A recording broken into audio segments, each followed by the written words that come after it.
Hey, what's up, guys? It's Clint Baker. I'm back, and boy, we're here with another episode of Versus. And we had such a good time with the latest episode of the Book of Boba Fett. We thought we'd shoot this show on the Millennium Falcon. So here we are. But man, we got a lot of news, not just Star Wars news to cover tonight. We'll be talking about all kinds of fun stuff. Marvel, DC, 007, just all kinds of fun goodness, Hollywood good stuff. So let's get Curtis in here. Let's switch camera views. Hey, what's up, dude? Hello, Hey, hello. Hello, man. It looks a lot better from this direction when filming from the back end. The lights are too distracting. How you doing, man? I'm doing well. I've been sick most of the week, getting over it a little bit. So apologies if my voice sounds a little weird. Dude, you sound glorious, dude. What are you talking Oh, about? thank you. Yeah, so sick most How of the have week, you huh? been, sir? It's been Yeah. good, man. I've been fantastic. It's been a crazy week, busy. Been a lot of fun stuff on TV and in the movies and whatnot. And man, just got done with a stream with Small Screen. That was a good time. And That was a very good stream. yeah, it was a Very lot good of fun. I'm just happy to be here, man. Just happy to be here. Let's see who we got in the chat. Got a whole man. There's a whole bunch of people. Are you chilling on the Falcon? Yo. You know. I piloted the Falcon yesterday. We're piloting the Falcon right now, Jedi Master EJ. Bobby's here. Bobby's in the house. Pew, pew, pew, pew, pew. Bobby. Oh, we got all kinds of good people in here. Oh, yeah. Is it cold? Is it still cold, Curtis? Yeah, it's how's it there? It's pretty cold here. It's not as cold as it was, but it's pretty cold here. Yeah, it's pretty chilly here. Yeah. It's supposed to. It'll probably hit freezing tomorrow, but right tonight, not yet. But it's pretty darn close. Hell yeah. Let's see. Mel Kennedy says, hi. Hey, Mel Kennedy. Oh, yeah, way too many times. Yes, sir. And at Bakertown, to World way too many times. I've lost count. Once to Disneyland. Yeah, so we were discussing Disneyland versus Disney World. Have you been to either, Clint? I have been to Disney World Oh, more but you than had that. Disneyland. Yeah, I've been to you had Disneyland. the celebrity version, though. I've I mean, like I've the real played. human I've version. played at Disney World. Are you kidding?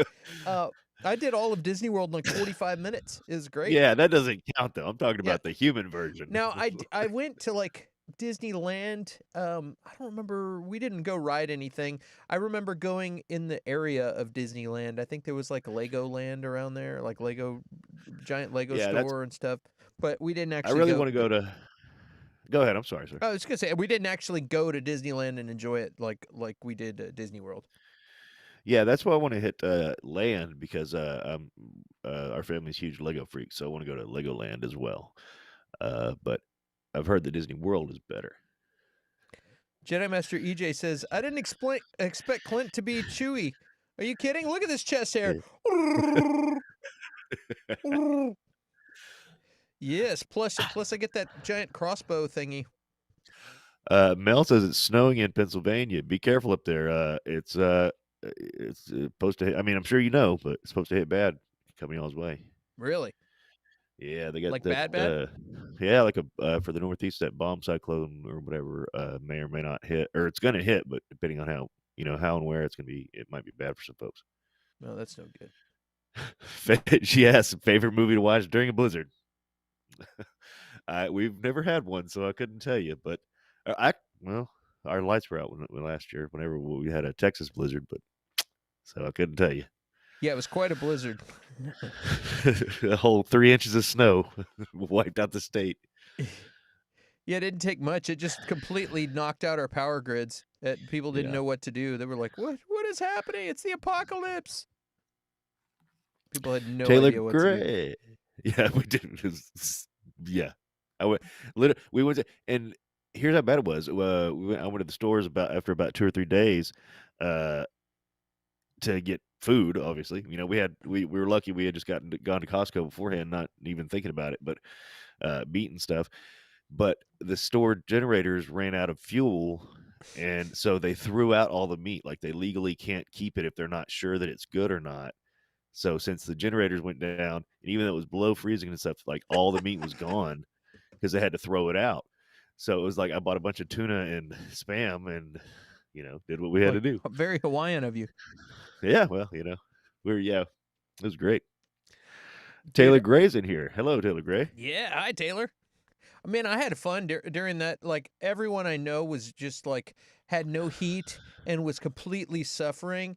And I don't know what. I knock on wood. I hope people don't send me giant boxes of excrement for bragging about it. I'm not bragging. I think I live close to a funeral home and a fire station and like some important things. They didn't cut our power off once, and Yeah. like it was like the worst. Everybody else is like freezing, and I'm just experienced the coldest guilt ever. I was I was like, dude, I'm looking on This is amazing. yeah, I was like looking on Facebook, and everybody's like, it's been like 43 hours without power, and I'm like, dude, I think I'm gonna go make some espresso. Uh, oh Yeah, yeah, we live near a lift station, so we didn't have it the whole time, but we got it more than other people, so we got lucky. Mel says, true. Um, I used to work at a grocery store. Sandy knocked out the power, and we scrambled to put cardboard over everything, all the cold stuff. Yeah, Yeah, just to make sure. it's Yeah, keep super that. crazy. Yeah. Taylor Gray lives in North Dakota. Winters can get pretty lame. Yeah, our buddy James lives in Canada. It gets real cold up there too. Yeah. So he just laughs at us. It's whenever we talk about it. Like, he's just like, you don't know what you're talking really? about.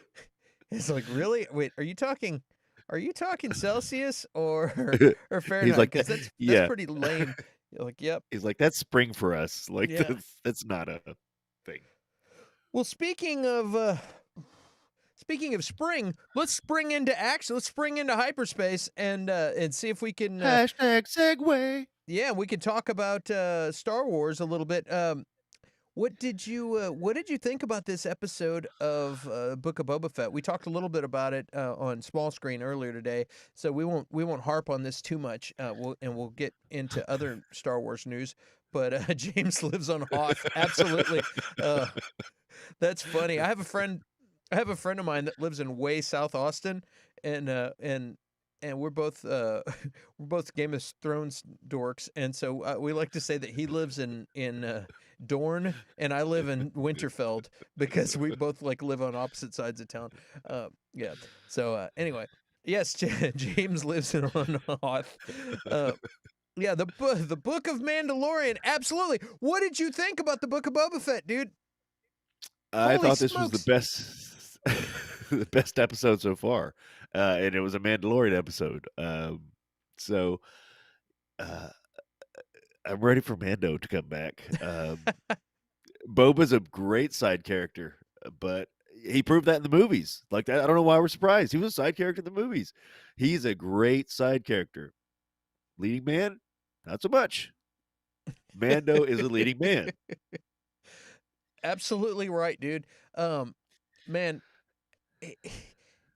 I really like Tamara Morrison though. Like, I like him because he's like a jolly old guy that's doing I do this, too. and Yeah. you could tell he's like he's just tickled pink to be back doing this, probably to be getting paid, and just to be like playing this character. He's been doing it for decades now, Yeah. like, and so it's like this is like really fun for him. He's like, oh, I get to do this, and also gets to have his face exposed and gets a little bit of notoriety. You know what I mean? Like, instead of just like, hey, we're bringing back Boba Fett, you got to wear this armor the whole time. And I mean, I know they showed him in the prequels, but still, it's like he gets to kind of be himself and show a little more personality and stuff.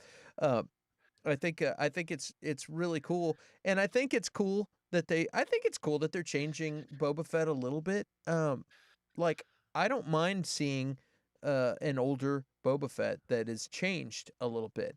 I don't I can tell you as a approaching middle-aged dude, let's be honest, the way I eat, But probably more than middle aged. I'll probably, I've been lucky if I last a month. But like, but like, dude, it's like the guys, like people when they get older, they change their priorities. They learn from their mistakes. They realize, when I was in my 20s, I was a moron. And like. And the way I lived my life is a lot different now than I did back then. Just the way you treat yeah, people in general. You know what I mean? It's for less sure, about me, for me, sure. me, me, and you have a greater understanding of the universe. I'm sure after living a near death experience, pretty much death experience. He like practically Yeah, died and woke back up. He's lucky he got out of there. Um, of course he's got a little bit of a different outlook, but you're not gonna get people. Man, can you smoke in space? That's weird. And we've got the this is high technology we got here. so You go. think Chewie? It's cool, dude. No, so yeah. So what do you think about it? I mean, I think it's cool, and I think it's great that we still have a gunslinger in the universe to enjoy. And it's like this guy, maybe he was boozing and whoring in his younger days. You know what I mean? And now and kicking But ass, making money, and now he's got a different perspective in life. What do you think? for sure, and but that's the only thing that confuses me about the series is the timeline because I know the timeline, but I don't. You know what I mean? You don't know how, like I'm sure you can look it up on Google and see the It's just specific timeline. 5 years after Return of the Jedi, and Right. And then how old is he from whenever he saw Jango Fett die and stuff like that? I mean, like it's nothing specific that I like need to look at or yeah, that it's killing me or anything like that. But that's what's kind of they're not nailing it down enough for me. Because he seems like he's playing an older character. And but you made a good point, he's basically half dead, not necessarily just older, half dead, right. uh, at the beginning of the series. And what I was thinking too is that they're going damn you math. They're going I'm a math teacher. What do you want me to do? Like they're going for something different. And I think this is what I was wondering too, and maybe it was whenever y'all were talking about it earlier. They're going for something different. Uh they did, I think y'all are right. They did plan on the Mandalorian being the Boba Fett series. But that was the Mandalorian. And it was a huge hit, and now they're definitely going for something different with Boba Fett. But everybody was expecting more of the Mandalorian, and so season 2 might be a lot stronger when he is the mob boss, when he is the like Sopranos-esque or something like that. When they if they take it into like right now, he's gaining the power, and EJ's right. He needs to get in there and whoop some ass to get the power. It's Disney Plus. They're not going to pull any Soprano shit, but So like check. he's got to do something to show the show of strength, and then afterwards, when he is the mob boss, it could be a really good series. Um, he wants to rule by respect, but come on, you're dealing with outlaws here, man. like, like You, you got to rule by fear. I was saying it earlier. I have a feeling he's gonna bust out some gangster stuff here in a minute. Somebody's gonna do something, and I have a feeling that they're gonna unforgiven this thing. And Yeah, they also they went out of their way to have a droid say, "Congratulations, Boba Fett, you are completely healed." Like they made a yeah, big presentation out of that. Like they needed to explain something. Like they needed to say, "Hey, he's been in this Bacta tank because he was really yeah. screwed up, and now he's healed, guys. Everybody." Look out, you know what I mean? To me, it's like they didn't like. Did they just need an explanation why we were getting a bunch of back to flashbacks? Like they couldn't have had him like hanging out, just having flashbacks, or they couldn't have just had a flashback without him. He's in this Bacta tank Every episode. every episode. So now they're saying, okay, guys, we're done with the Bacta tank. He's healed. Now it's time for him to be fully restored and do some serious ass kicking in a minute when something dramatic happens and he gets pissed off, like maybe somebody important dies and he has to go back and avenge.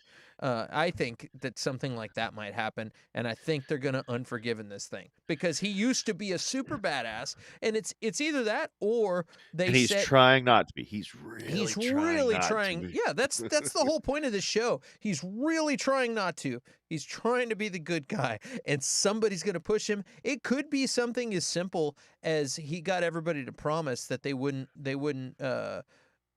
intervene and join the Pikes if he got into it with them. He's like, I don't even need your help. You guys just Yeah. stay neutral. I'll go take care of business and save our planet. Y'all just don't mess with me because I don't need to be dealing with that threat and then have somebody stabbing me at the back at the same time. So if you guys all pledge to be cool, stay neutral, I'll take care of this for us. And they all agreed. So maybe some of them get out of line and he has to like be an enforcer.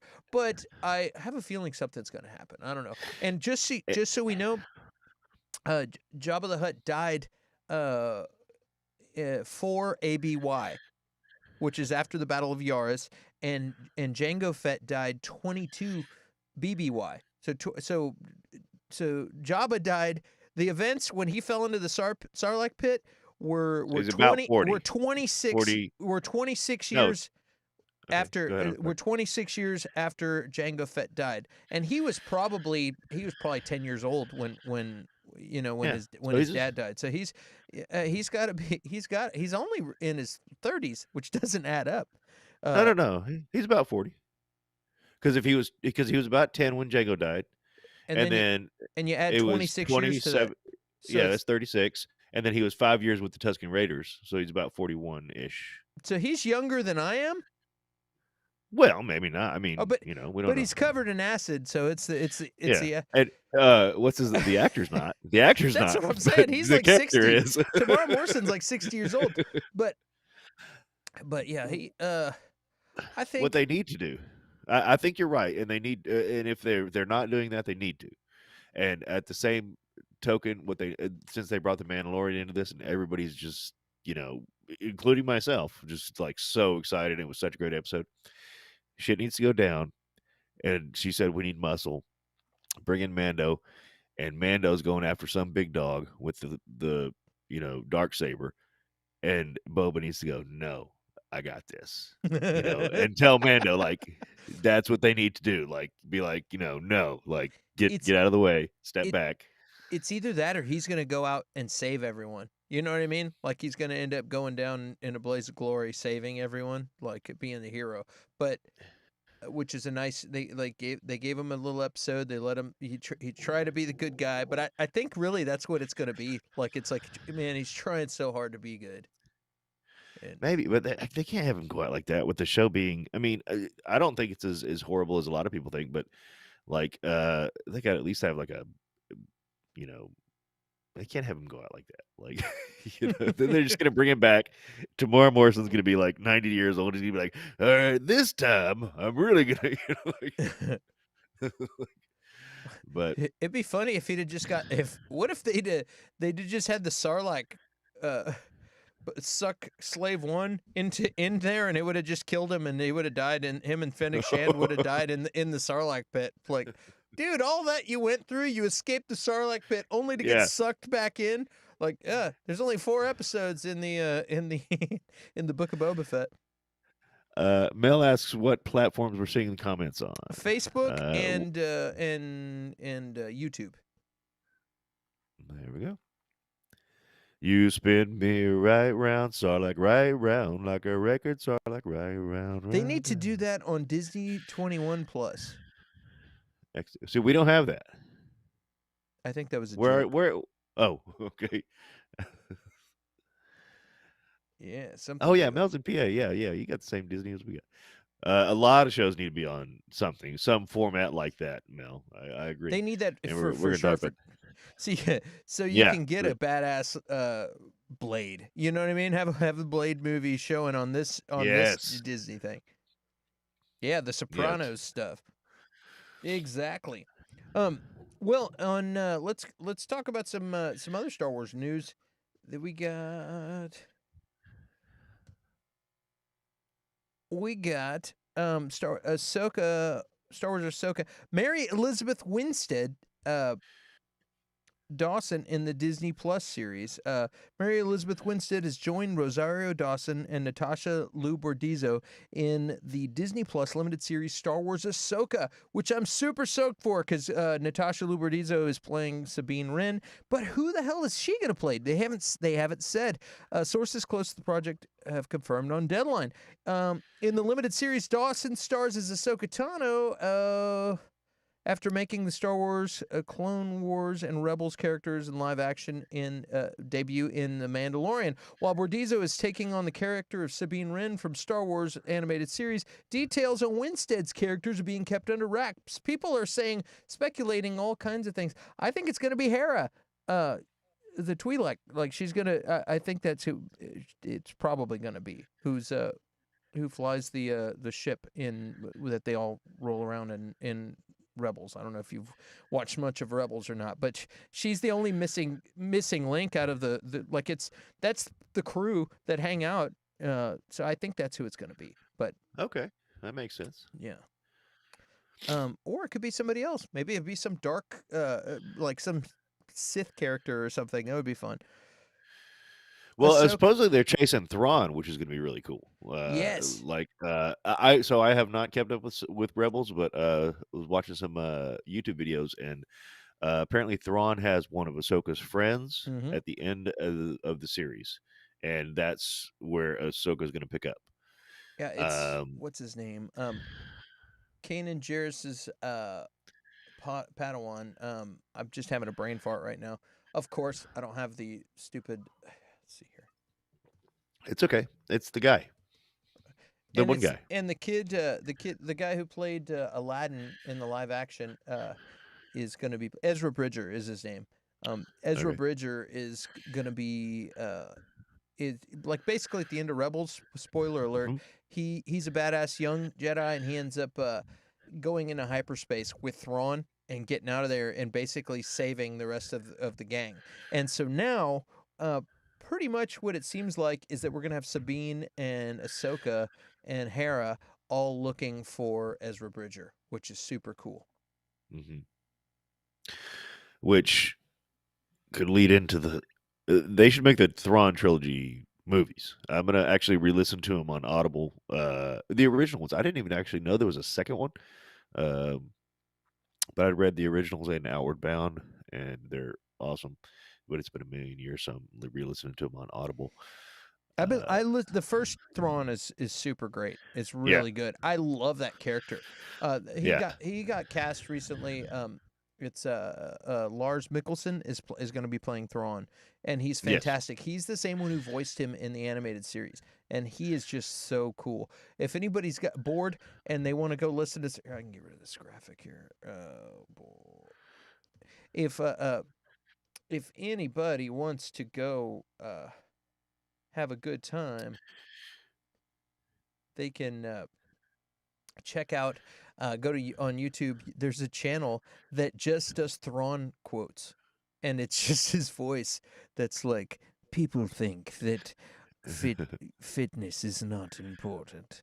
What they fail to realize is blah blah, and it'll be some like Yeah, long rant that Lars Mikkelsen does, and it's with a picture of just Thrawn, and it's awesome. Like I was like, dude, I want hang out with Thrawn. He's like a super awesome character. And he if you read those, like especially on Audible, like if you listen to those books, they do a really good job of making you really like him because he is a villain, but he's reasonable and you like him. He's not even really right. quite in league with the Emperor and the Empire. He's like on his own plane. Like he's really cool.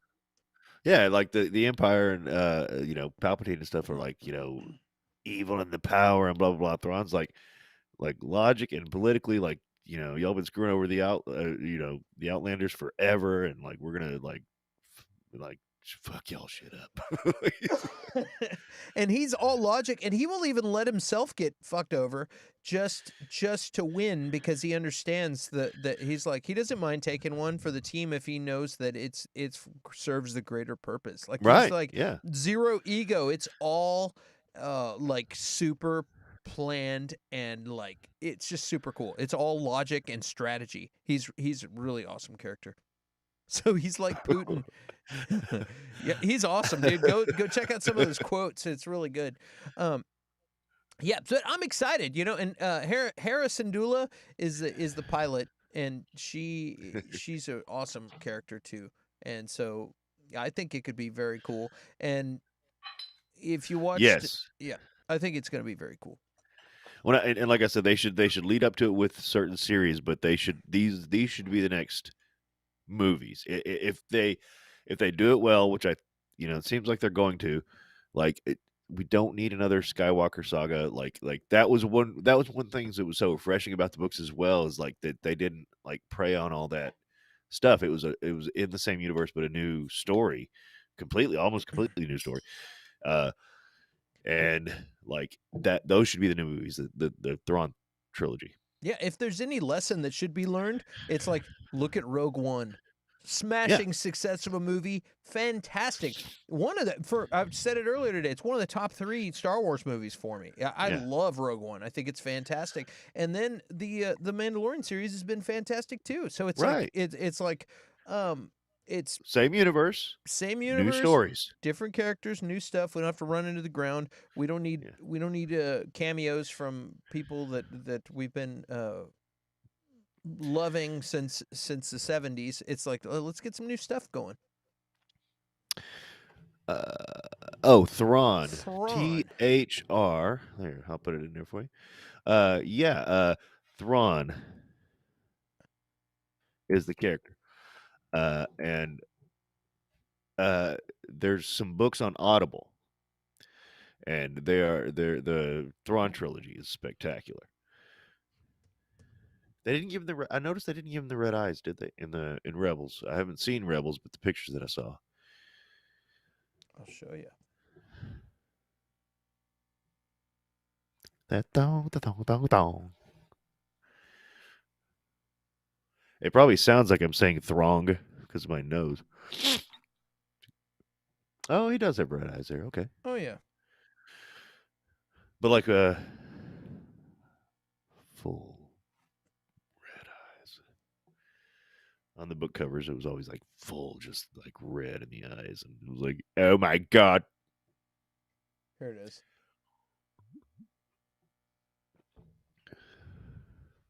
By Timothy Zahn. Timothy Zahn. If Yeah. I don't know about the second series. Again, I have not read that one. I didn't even know it existed. But yeah, they're so good. Yeah, really good. I listened to this one on Audible and I loved it. Yeah. No, Bobby, it's probably my cold. It's ugh. Yeah. And they're going to have Lars Mikkelsen playing him. And so it's going to be so good cuz that guy is really good. And he's the same one who voices him in the animated series. So this is going to be fantastic. Such a cool character. All right. Well, let's get out of Star Wars land. We talked plenty about that on earlier today. We can talk about some other stuff. Let's see what other amazing topics we have to talk about today. You want to talk about quickly? We can go into. Let's talk about. I know what to talk about. We're going to talk about a little discussion I heard about. EJ asks if you got to listen to the radio drama. I did not. Right. Oh, that's right. No, I do remember. Oh, I remember talking about EJ. I don't remember where we figured out where it was though. You Oh yeah. sent us. I Yeah. Crap. I completely forgot about it. I'm sorry, man. You I did want to jerk. listen to that. Let's take a look at this real quick. Idris Elba is part of the conversation to be the next James Bond. But is that is so the colon No, producer? So says the producer, the broccoli, the producer of. to be part of the next. Oh, that's So this is what I don't get. Like, you want to go ahead? Idris Idris Elba fans rejoice. Rumors have been circling for years that the British actor, who's 49, could possibly be the next James Bond. As it turns out, his name has finally been thrown in as part of the conversation to take over the role of the infamous spy from Daniel Craig. Craig, 53, has played the MI6 womanizer since 2006, Casino Royale. Until the last installment, No Time to Die. Producers Barbara Broccoli and Michael G. Wilson recently appeared on Deadline's Crew Call podcast and discussed the idea of Elba's casting. They said, well, we know Idris. I'm friends with him, and he's a magnificent actor, says Broccoli. He says, it's been part of the conversation, but it's always difficult to have the conversation when you have someone in the seat, she continued. I think we have decided that until No Time to Die has kind of run its course, basically saying, look, we're still promoting this movie until this movie's run its course, then we can talk about the next James Bond. We just want to live in the moment, the present. Blah, blah, blah, blah, blah, blah. Producer talk, yeah. And I think that's a bunch of double talk. I think they're being polite. One, they're friends with him. Two, there's been a lot of controversy over this possible casting. I think the reality is that he's 49. They're going to want somebody who can hang around for a while. And you had some thoughts on that we'll go into, but I saw this part where Idris says, you just get disheartened when you get people from a generational point of view going, it can't be, and it really turns out to be the color of my skin, he noted in Vanity Fair 2019. And then if you get it and it didn't work, or it did work, would it be because of the color of my skin? That's a difficult position to put myself into when I don't need to, which is crazy. It's crazy that he even has to worry about that. It should be just like, hey, I want to audition for this and do the best job I can. And he's a great actor. I really like Idris Elba a lot. Yes. I'm a fan of his stuff. Me personally, I think he could do it, and I think it would be awesome. I wish that this would have happened for him, like this possibility would have happened 10 years ago, and he would have time to do it. You know what I mean? To do it now. For sure. He's almost Daniel Craig's age. So, like, I don't see them wanting to get a new guy that's only around for a short period of time. It seems like they would want to get somebody who's a little bit younger. What do you think? I mean, of course that's true. But at the same time, like, let's not act like the Bond series hasn't had, guys who were in there for a couple movies before. Yeah. And I don't see why this is like, everybody wants it. He's great. Yeah, he's a little older. He's not going to be able to do, 20 years worth of movies or whatever like that. But he could be in there for a couple or, 5, depending on how much they crank him out, badass movies. And while they're finding the new guy, they obviously don't have the new guy yet, or they would have, or maybe they do, and they're holding it in their pocket. I really don't think so. But, like, yeah, get him in there, make a couple Bond movies with him, and if it works, roll with it until it doesn't. And, like, regardless, like, yeah, like the Bond, there's one guy that was in one Bond movie. I don't remember his name, but, and there was some other guys who were in like 2 or 3. Like, just, yeah, roll with it. And, dude, 5? Probably. 5, he'd be like 65 years old by the time probably they were all not. out. Probably not. But they make movies tied together now. They make 3 in 1 year. And then they roll them out. But like, probably not. Yes, but 2 or 3 movies, and they're probably going to be great. And then you could even have a movie where he's like, I'm handing it over to so and so, or blah blah blah. However you want to do it. But I just don't see why. They're trying to find another 20-year Bond when the series has never been like that, or it's they're changing people all the time, and some of them last, some of them don't. So give this guy a shot. Bada boom, bada bing. Bada boom, bada bing. I agree with you, man. I like Idris Elba, but in all honesty, when I see this, I think it's clickbait.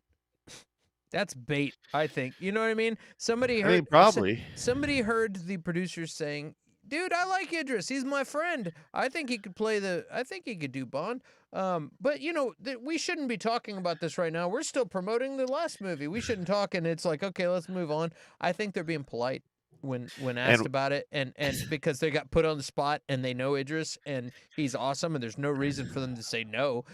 And yeah, so they're just kind of. not gonna hurt any feelings. Yeah. I think it's double talk, and I think that the magazines are jump all over it. They're like, "Sweet, Idris is in the running to be the next Bond. Like he's in the conversation." End And the quote. conversation could literally be, Idris is never going to be James Bond. He's That in the could be the conversation. conversation, but he's in the conversation. Like, Yeah, exactly. So that's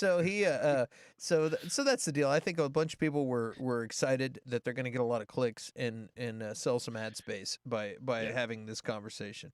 But I still think give the guy a shot. I agree with you, dude. I would love to see him do that. I absolutely 100% agree with you on that one. Let's see what I have another story. Oh, here we go. Speaking of Bond stuff, this is a Bond girl from the last movie, the last 007. Did you actually see the last one? I have not seen it yet. No, it's already been spoiled for me, but I have not seen it.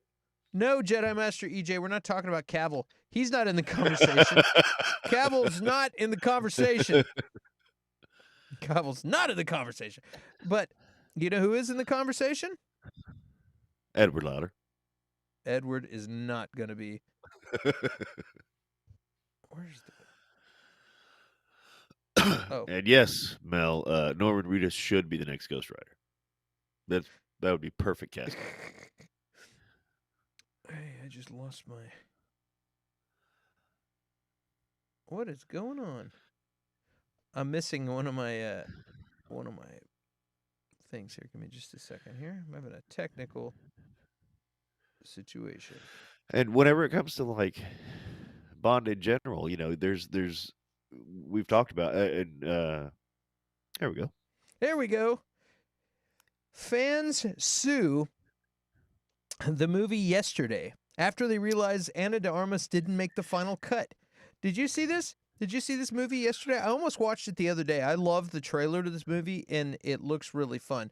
Basically, the movie, something happens with this guy who knows all these Beatles songs. He starts playing them, and something happens in the world. The entire world forgets the Beatles and all Beatles songs, and all of a sudden he starts playing, Yesterday I'm Love aware was of that such movie. an easy game to play. And they're like, that is beautiful. Did you write that? And he's like, no. And they're like, play it again. And he's like, are you kidding me right now? And like, nobody remembers. So then all of a sudden he just starts playing all these Beatles songs and becomes the biggest star in the world. And they think he's an amazing songwriter and all this. But anyway, she's in it. And apparently, they edited the movie. They decided to cut her character out because the guy has a girlfriend, and apparently she is like a side, basically temptation, where she's flirting with him, and he kind of gives in a little bit to it, a little bit, but is like, no, I love my girlfriend, and doesn't fall for it. And they decided that it almost villainizes. It makes him look like kind of a creep. And they just said, you know what? We don't need this side storyline of this girl tempting him, and so we're just going to cut her out. So they cut the lovely Ana de Armas out of the movie, and because if this movie was to come off as realistic, he would have dropped the other one and gone for Ana de Armas because she's amazing. And if you saw her fight in the 007 movie, you know he didn't have a choice. But this is a movie that, since I saw the trailer, I've been wanting to watch this movie, so I might have to stream this like tomorrow or the next day. I do remember, but see, that's the thing too. And I just saw there it was in 2019, so I was all on board with like, yeah, if she's in the trailer, like they should sue. That's false advertising. But this is a 2 or 3 year old movie, man. Like you can't sue now. Like, what are they doing? That's like it's all over every website that she's not in it anymore. But they should edit her out of the trailer. She's still in the trailer. Well, I agree with that. Yeah. But like those trailers are probably 2 or 3 years old too. I mean, it's all. We live in an instantaneous information society nowadays. Like, if it's new stuff coming out, then that's a different story. But this is I mean, I don't know how I feel about this. I mean, I agree. Dude, Yeah. it's like seeing an advertisement for a truck that's 4-wheel drive, and then you buy it, and it does not 4-wheel drive like it is in the trailer.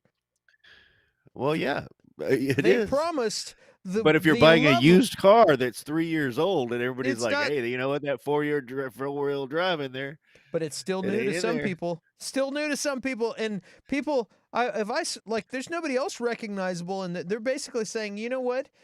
Nobody else is really star power in this movie, and instead of cutting her out of the trailer, they're using her star power to trick people into watching this movie because they don't If have it any is a other. new trailer if it's a new trailer, then absolutely they should super It's self-edit. the current trailer that it's been, and that they're still using to sell this movie. This movie's still for sale on streaming, and these people saw the trailer Then on okay, fair enough. Amazon, and they Then were like, "Fuck yeah, I'm gonna watch this movie." Plus, okay, plus she's awesome, and she never showed up. that's a good point. Okay, so yeah, the world's different now. That's a good point. Yeah, so if it's what they're using to sell it for streaming, then absolutely, yes, they have a fair argument. Absolutely. Yeah, Okay. it's not just chilling on HBO. These people paid to stream this, and she wasn't in it, and they're like, dude, I got duped. I just wanted to stare at.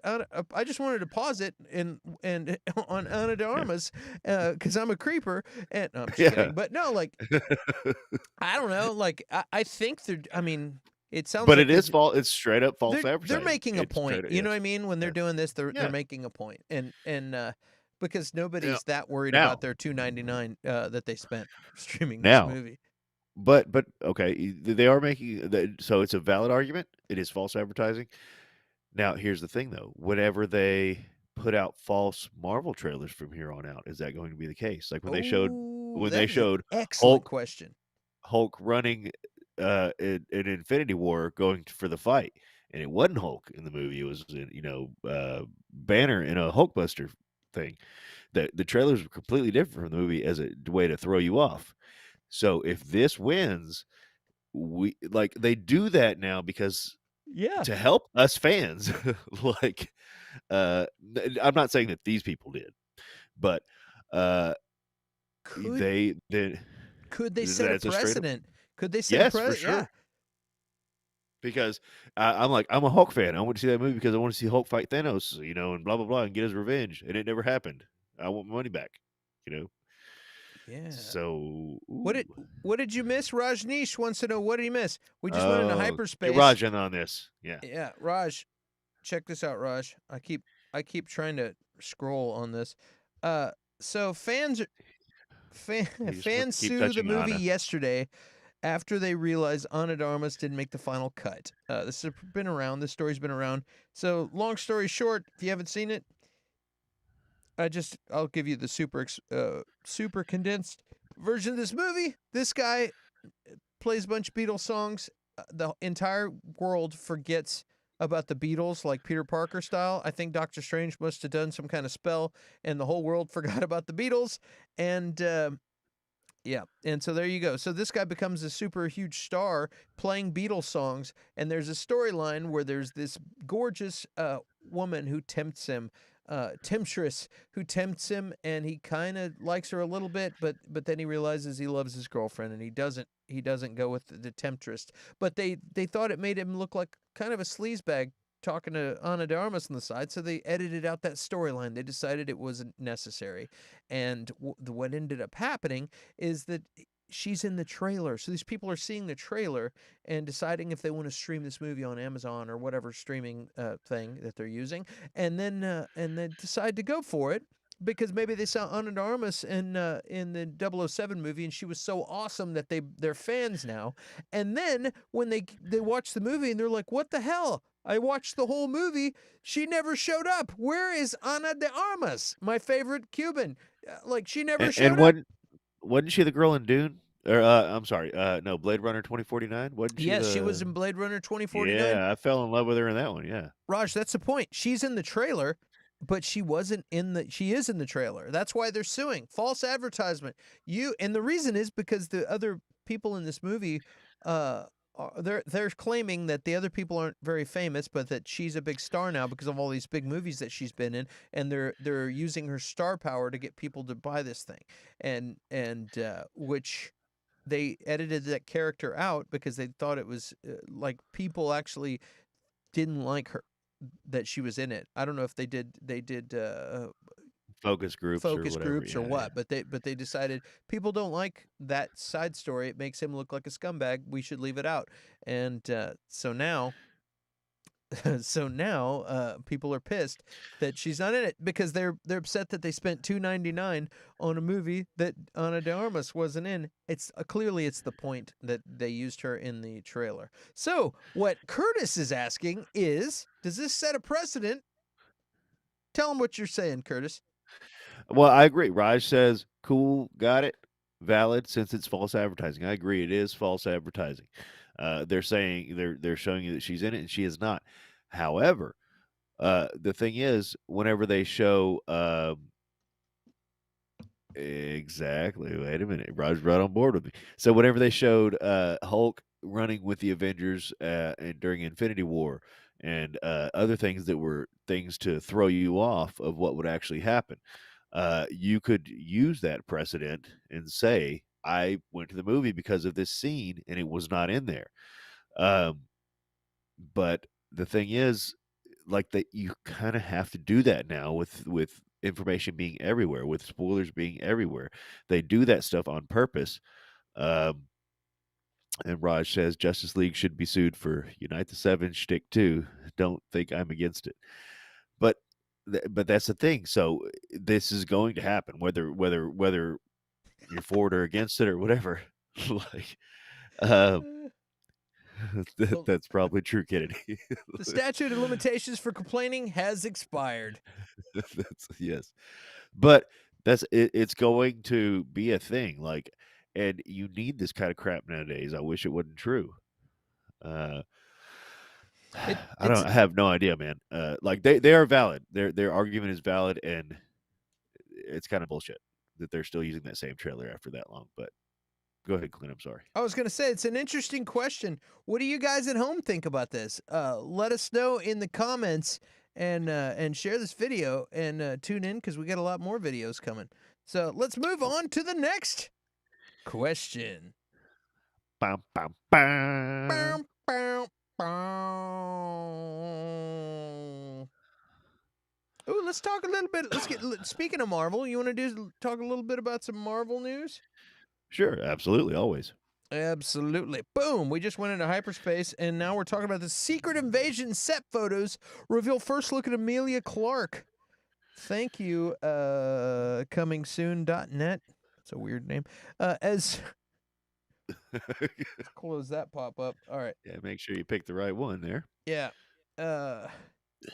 As production continues on Secret Invasion, the first batch behind the scenes photos for the UK set of Disney Plus's forthcoming Marvel Cinematic Universe series have surfaced online. It is still currently slated for a 2022 release. The Secret Invasion set photos provided us with our first look at the Game of Thrones vet Amelia Clark and her mysterious character, as well as a first glimpse of Ben Mendelsohn and Kobe Smolder's respective returns as Talos and Maria Hill. In addition, Samuel L. Jackson was also seen donning a new bearded look for Nick Fury. So here's all the stuff we got.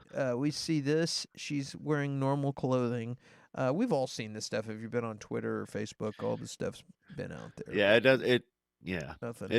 Nothing It's new. just There's her. Sam Jackson with a beard. Probably not. He's probably a scroll. Yeah. And yeah, that's all. The rest are ads. I don't know what So the last here's one is.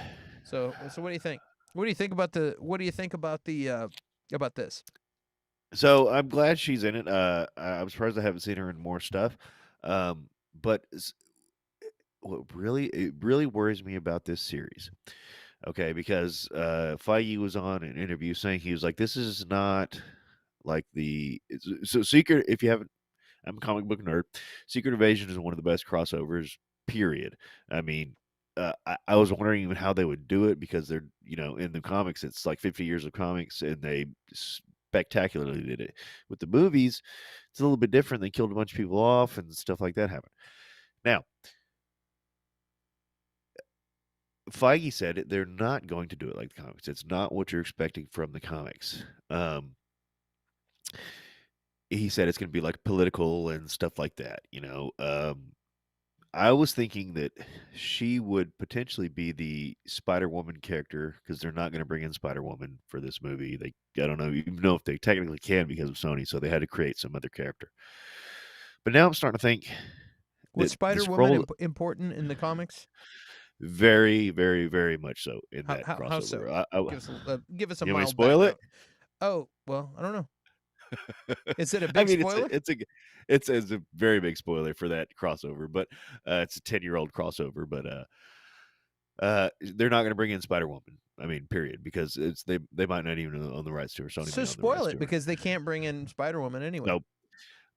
She Spoiler is. alert! If you don't want to hear this potential spoiler theory from a 10-year-old crossover, close your ears now. Yes. So Brian Michael Bendis, the writer, is very good at just like James Gunn, bringing nobody characters to great, majestic, heights. And he brought back Spider Woman, made her a spectacular character, made her an Avenger.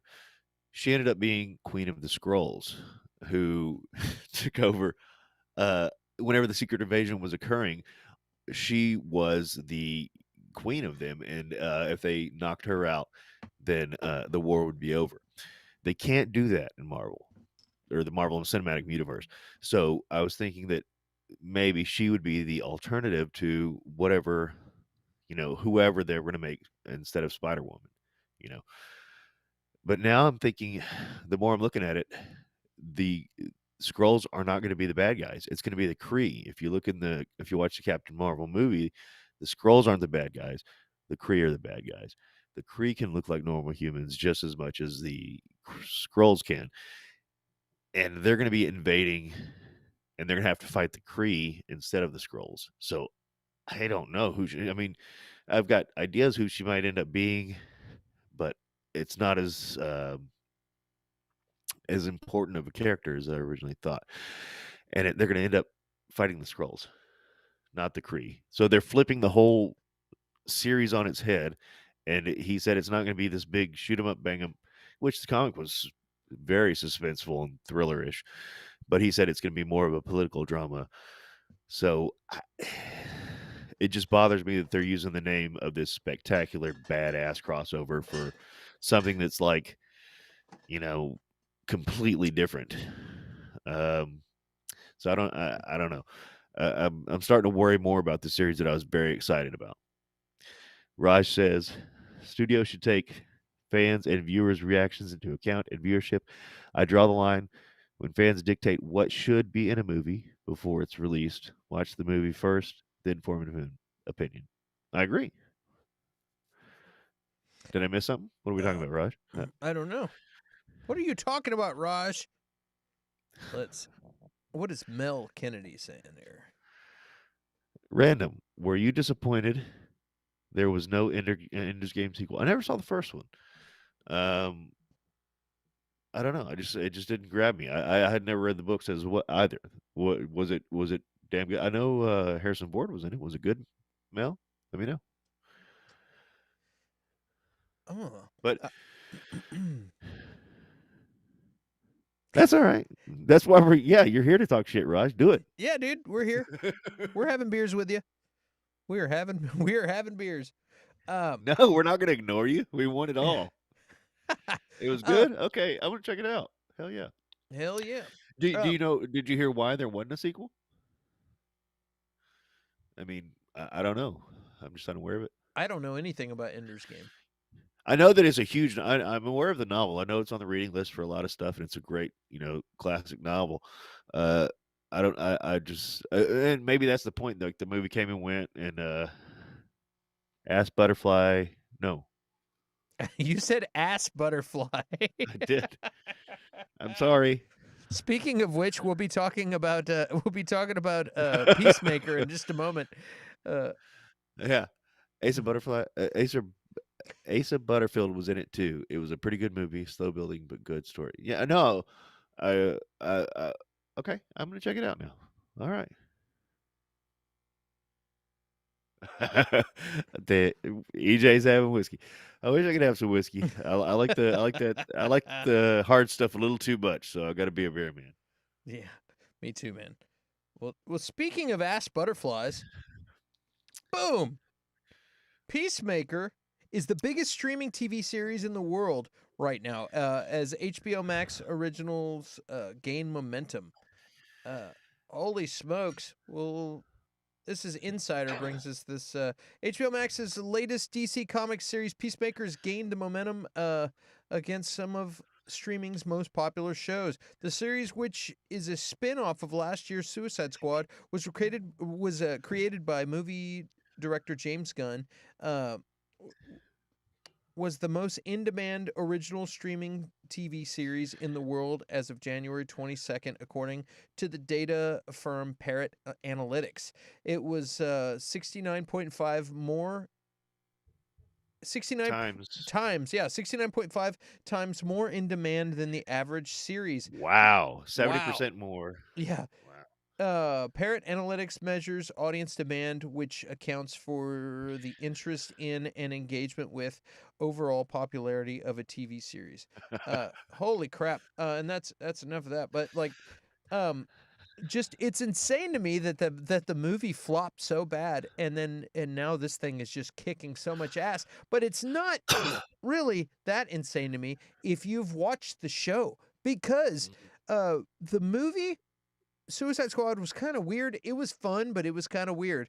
But this show is, man, it's got some wings, man. It just took off. For sure.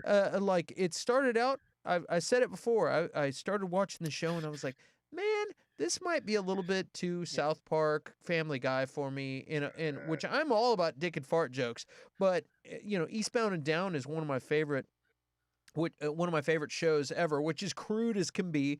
I grew up with that kind of humor. Like it's not that I'm easily offended or sensitive or anything like that. It's just sometimes people go for that and they're a little bit too stupid. And the That's all jokes, they do. yeah, Yeah. and the jokes have to also be smart. The crude is okay if it's smart. Like The World's End. I don't know if you ever saw that. Like Danny McBride was in that.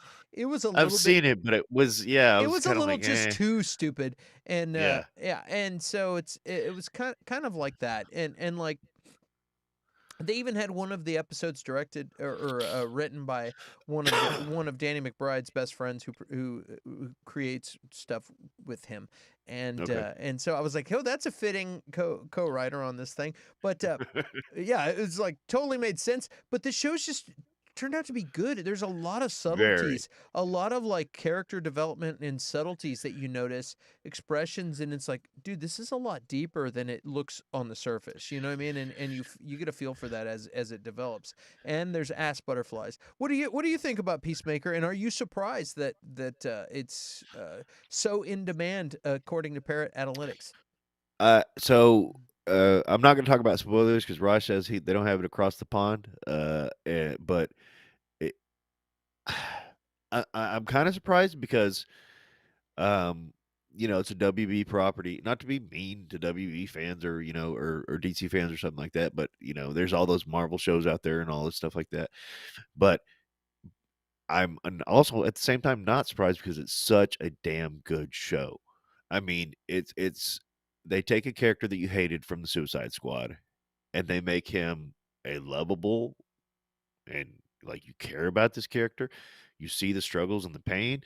Like uh again, like I said before, to me Marvel was better at humanizing characters, heroes than DC was in my opinion. Uh but so far in the MC or this is a human character. This is a straight up human hero, like, and he's not that heroic yet, but He's but kind of a yeah, dumbass, but he's awesome. yeah, but at the same time, like it brings it down to street level, and like you want the fucking grandiose heroes, you want those gods among men out there, but at the same time, you want the street level heroes because that's what you can relate to. That's what you can aspire to. I'm not aspiring to be Peacemaker. Don't get me wrong, but like that's something that's achievable. That's something that someone can do, you know, and like they just nailed it so well. And of course, I think that the driving force is James Gunn. Uh, he hasn't really done wrong yet. I mean, somebody can prove me wrong. I'm sure there's something I'm missing out there. His any trauma movie is not that great, but I'm sure, but his trauma movies weren't that great. But like, it- it's just a damn well written show, and you care about all the characters. And I think there's another story we're talking about later about a sideshow, and this show deserves a sideshow. It's a great show, and it's what's interesting about this show is that they really paint him to be a douche in Suicide Squad, and everyone in this show thinks he's a douchebag, but you start to see the other characters fall in love with this guy at the same time you're falling in love with the guy. You're like, dude, Yes, he's not a bad yes. guy, and they're noticing too. And it's like all of a He sudden they're doesn't want to be, at least. He's yeah, trying his damnedest not to be. yeah. It's crazy. It's a pretty crazy movie. Uh, Much like Boba Fett trying not to be a bad guy. yes. But now, and Raj says it's a controversial opinion. I disagree with you, Raj. I don't think that's controversial at all. But James Gunn succeeds where Joss Whedon fails in storytelling and humor. James Gunn is a spectacular storyteller and way better at humor. I don't think that's And that's controversial at all. yeah, and even though it is popular to dog Joss Whedon because he actually is a douchebag. He's the opposite of Peacemaker. He's a douchebag. But he is a fantastic director. He is a good storyteller. Just because he screwed Right. up the Justice League does not mean that he's not. You cannot deny some of the great things that he's done. Will he be getting any more work done And anytime soon? I doubt it. His career is probably I'm glad he made his money because he's like people don't want to work with him now, and he's basically canceled himself. And I'm not defending him. I'm just saying we can but sit here and pretend he's not an amazing director. He just sucks. So like but at the same time, like, that's the thing, is that you've got to give, in my opinion, forerunners a little more credit. So, uh, like Sam Raimi, I respect the hell out of Sam Raimi regardless, but he was a forerunner of superhero movies, okay, and he's getting his credit now because he's coming back. I mean, whenever Marvel kicked off and then they were leading up to the Avengers, like, Joss Whedon made that happen, okay, and like, things change drastically and rapidly in any industry, very much so in the movie industry. And like, now it's like, yeah, what you Joss Whedon, what you did, like, yeah, come on, like that's, it didn't work, or this or that or the other. But he made the Avengers happen, man. Like, it like, I'll still watch that movie to this day and love the hell out of it. I saw it, like, I probably see that movie in theaters more than any other. Now, it's because it was the Avengers, not because Joss Whedon made it. But like, if he came back and made an Avengers movie now, it probably wouldn't be that good. But that's what I'm saying. Like, he's a cog in the in the process, but he was one of the first cogs. right. And you got to give him a little credit for that. He just couldn't keep it rolling, or redirect it, or he wasn't as versatile as he needed to be in the area. And picking up, come on, too, picking up where when Zack Snyder left off, like, and trying to make a good movie out of something, like, that's got to be the Yeah. hardest job in the world, man. Come on. Yeah. But at the same time, uh, hold on. Well, Josh got it at the time. I mean, he's got a long career of making quality stuff, and that's why he got to the point where he was making Avengers movies in the first place. You know what I mean? But like, again, I'm not saying he's not a douchebag. I'm just saying, Yeah. yeah. Well, I'm not But defending his personally, but I think the money and he got lazy. But the most interesting thing is that yeah, to me for sure. is that Rajneesh likes the Justice League more than he likes the Snyder Cut, and I'm like I was really surprised by that. Really? Yeah, Rajneesh he loves the Justice League better than the Snyder Cut. If you read deep into the comics, into the comments, you can see that there. But Oh, I did not know that. uh It, Uh, right now, there's you could smell burning in the UK right now. all the There's way like across. Yeah, I like. across the pond, the ashes ashes are just are like blowing over the across the pond right now. Yeah, no, trust me, man. I'm not trying to defend that guy whatsoever. I'm just saying he's Fair enough. involved in all kinds of drama, and he made his bed, and I'm not trying to open the the Snyder can of worms and all that, but Yeah, I'll and I'm just not say, trying to defend him personally, but I'm just saying, like, imagine that job. Like, to me, Zack Snyder is a fucking great filmmaker, yeah, he and is. I He's fantastic. yeah, like, and like even his DC movies, I'm not a huge fan of, but like, just everything regardless, or everything besides that, I enjoy his DC movies, but I'm a Marvel fan.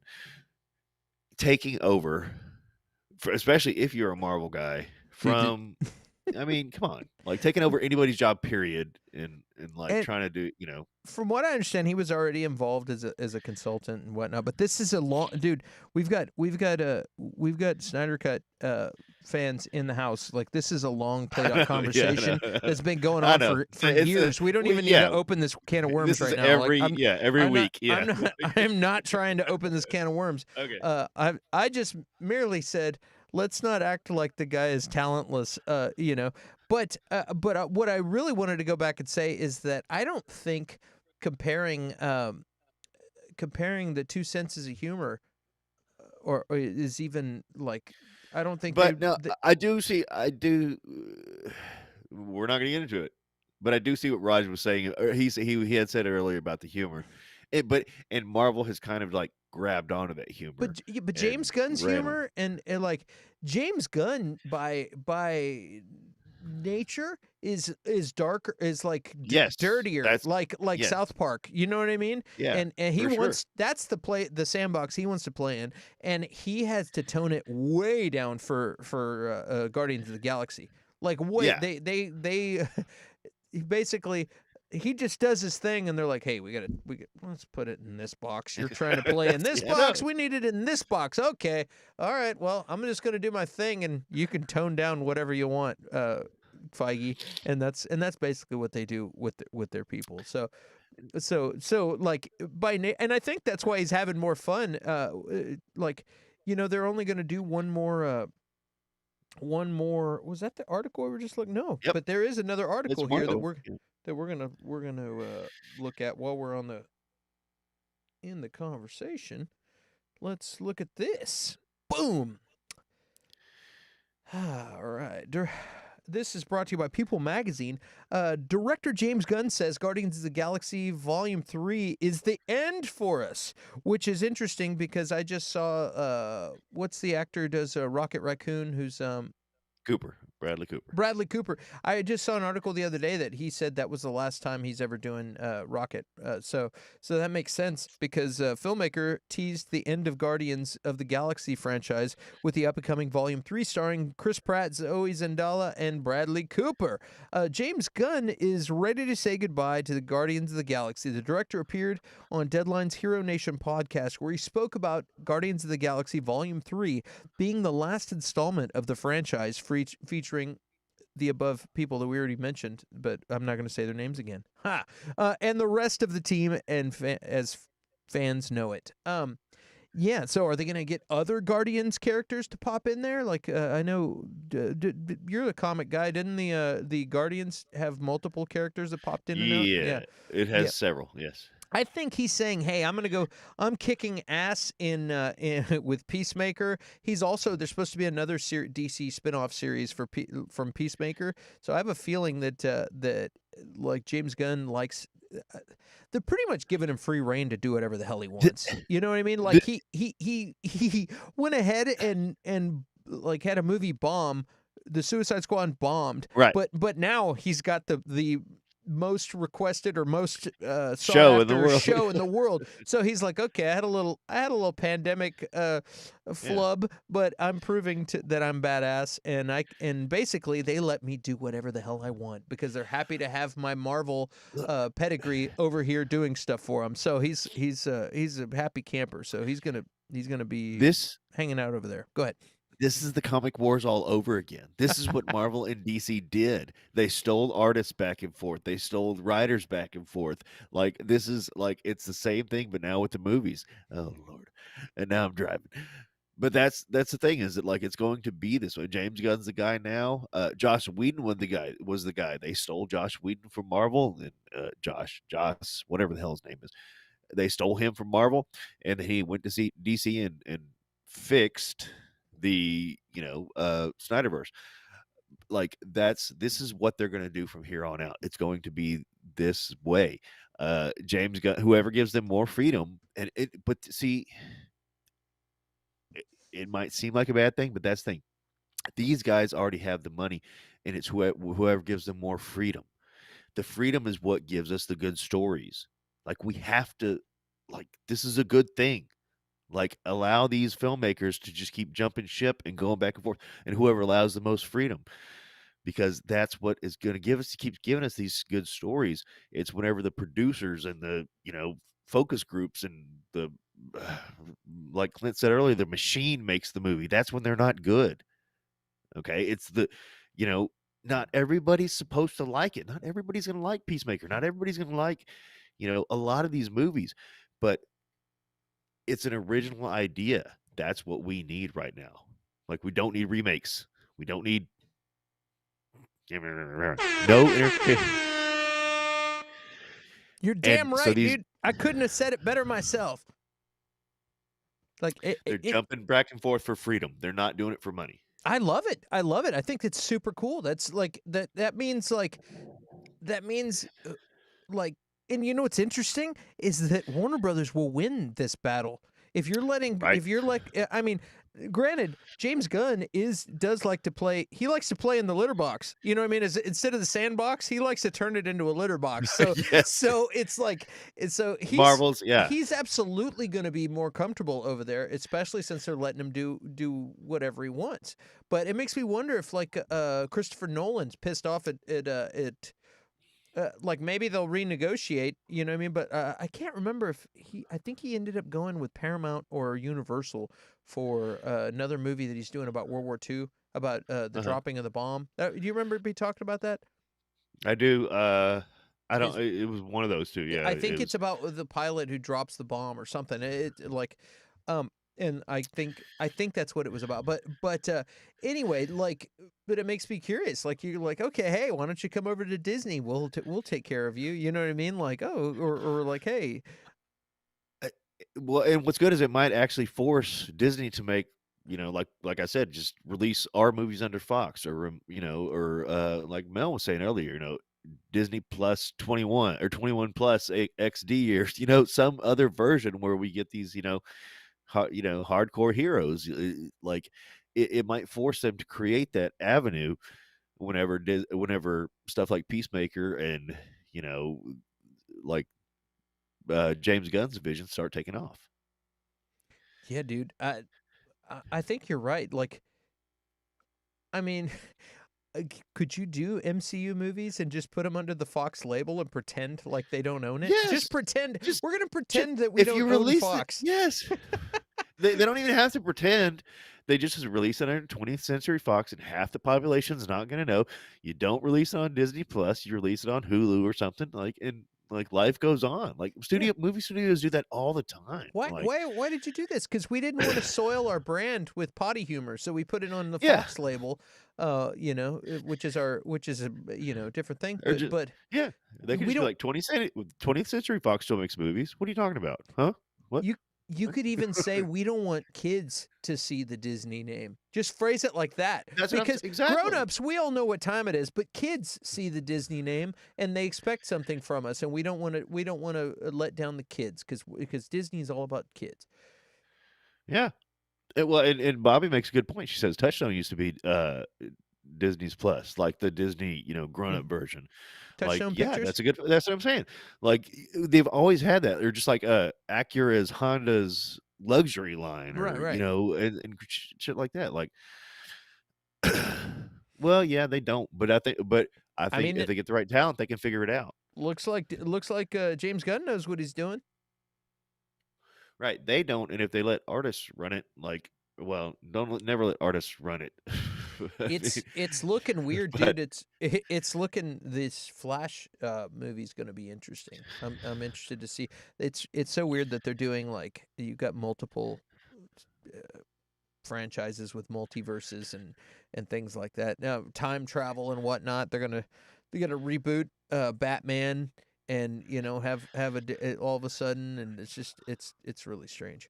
I'm curious how but and I'm and wondering. and they're also going to be doing the same thing where they're like surprise nostalgia that we're going to bring up old Yes, yeah. it's like that's going to be the I wonder if we're going to look back in like 10 years and laugh like, hey dude, you remember when we did all that nostalgia stuff 10 years ago, we started bringing back all the old shit.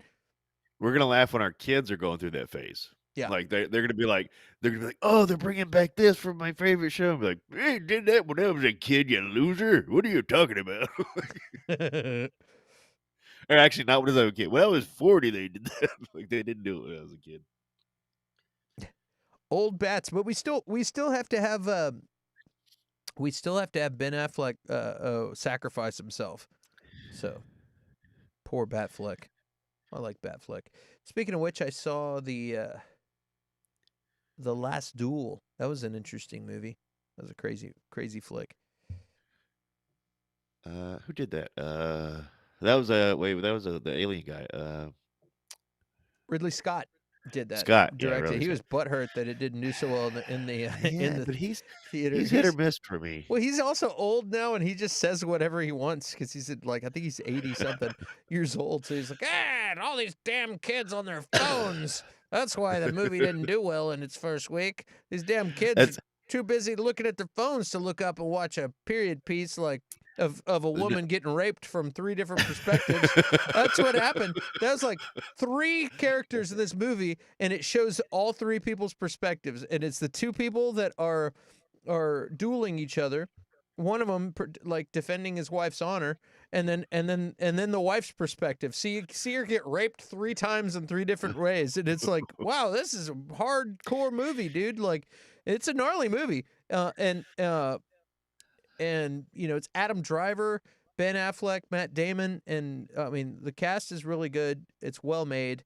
It's as well made as I mean. I started watching and I wasn't quite in the mood for it, and I was like, I'm gonna get out of here, watch something else. And before I knew it, I was sucked in and I watched the whole movie. And it's like, oh, okay. it's kind of like when you watch back in the day when Braveheart happened. All of a sudden, Oh, you're yeah, just yeah, yeah. sucked in. It's a period piece. It was good. The Great Wall of Matt Damon. No, I haven't seen that one. It's called The Wall, and he plays some guy. Like everyone in this movie is Chinese except him, and he's just some guy who's like Robin Hood at the wall, is defending the Great Wall of China. I feel I'm pretty certain it's a money grab. He was just doing a movie that would be successful in China, and he'd be like the great American hero that's protecting the Great Wall of China. It's really weird. Ridley Scott is a miserable old fuck. I don't think he gives a point shit at this point. I kind of agree. Like he's like, nobody liked all the Alien movie prequels and sequels I did. Like, well, just because they don't make sense doesn't mean you don't have to like them. Like, yeah, because they were fucking stupid, dude. Facts. Yep, and his friend had looked for Master Graphics. Yeah, The Wall. The Wall. I'm sure it looked good. It did. I mean, it was CGI arrows. I don't know, dude. It's like Robin Hood goes to protect the Great Wall of China or something. And there's also some weird, the Great White Savior. Yeah, it's also some weird, I think there's some weird supernatural stuff happening too. It's really weird. It's more like it's more like Oliver Queen. It's more like Arrow goes to the Great Wall of China. The Green Arrow. I'd watch that movie. Green Arrow for the for the Marvel fans out there. Well, speaking of which, let's see what other stories we got going on here.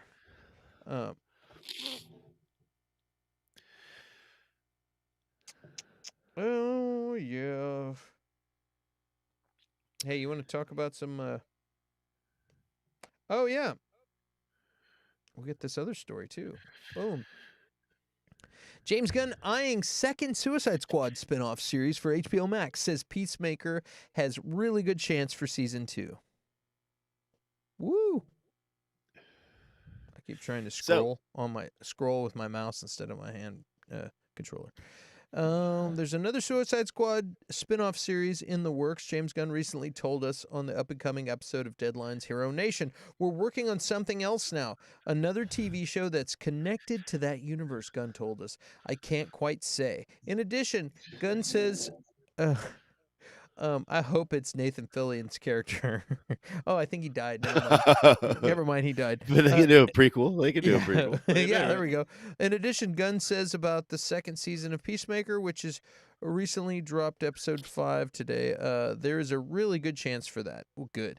We're the biggest show in the world right now, Gunn said modestly. He didn't say that modestly. Gunn continued, speaking from the set of Guardians of the Galaxy in 3 in Atlanta. According to sources, Gunn has approached HBO Max. You know how good it must feel to be like, I'm in the middle of working on Guardians of the Galaxy 3, Yeah. but I'm busy working right now, but I'll never talk mind. to you. Never mind this little Marvel film I'm dealing with.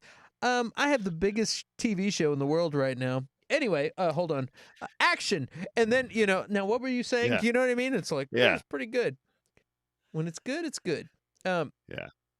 According to, let's see, we're the biggest show in the world right now. Gunn has continued speaking from the set of Guardians of the Galaxy 3 in Atlanta. According to sources, Gunn has approached HBO Max with the idea for another series built around one of the characters in the Suicide Squad.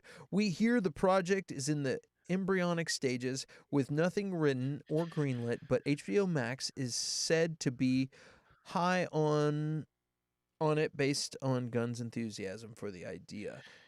Basically, this guy's made a hit for us, so yes, Yeah. well, whatever you want to do, let's do it. Crazy. So I am very glad this seems like Peacemaker is going to end where it can have season 2. Hopefully not on a cliffhanger, but where it can have a season 2. And I am also excited because, like, Vigilante should have his own show.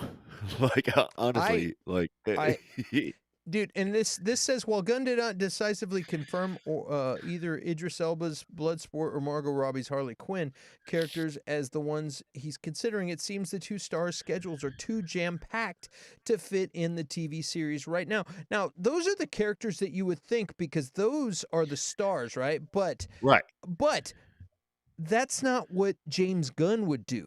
James Gunn would pick the obscure character. He wouldn't want the main characters. He would be like, dude, let's do a show about Weasel. And I'm like, dude, if they do a show about Weasel, I'm going to quit my job and just stay home and watch that all day long. I'm going to buy a keg of beer and just watch Weasel and just call it Weasel. And that's it. Yeah. And I will watch that all freaking day long forever. I don't. Yeah, that's. I don't think he's gonna do a Harley Quinn show. Like, Harley Quinn's, she could have like. I don't know why she hasn't had her own spinoff movie yet. Like, she's obviously popular enough, so she could have her own movie. Yeah, for when we're talking about a show, yeah, I mean, of the people in Suicide Squad, I do. Nathan Fillion's character, actually, I never thought of that would be spectacular if they did a prequel. Like, yeah, Vigilante deserves his own show. Like, and he's like, not to be that guy, but he's probably going to fit his wife in there. Hardcore is going to be a part of it, or something like that. I don't know, but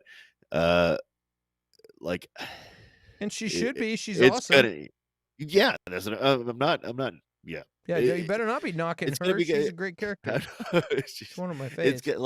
It's gonna work regardless. Like, he's gonna nail it. Like, when you give him free reign, like, he does well. And I think that's the same thing with Zack Snyder. He and Zack Snyder came up together, and like, Zack Snyder's happy with his Army of Thieves, Army of the Dead. Because he's like, I'm in my own little world now. I can do what I want now. Nobody's telling me what to do. I can make my own stories, and it's fucking working. Like, I don't know. It's got to be cool when you're a director and you're like, oh, wait, I can do whatever the hell I want. Yeah, like, cool. And this thing, like, these studios have so much money. If it fails, let it fail. Like, okay, then you don't do it again. Then, Like, you try something new, but if it succeeds, let it succeed and make some more. Yeah, like that.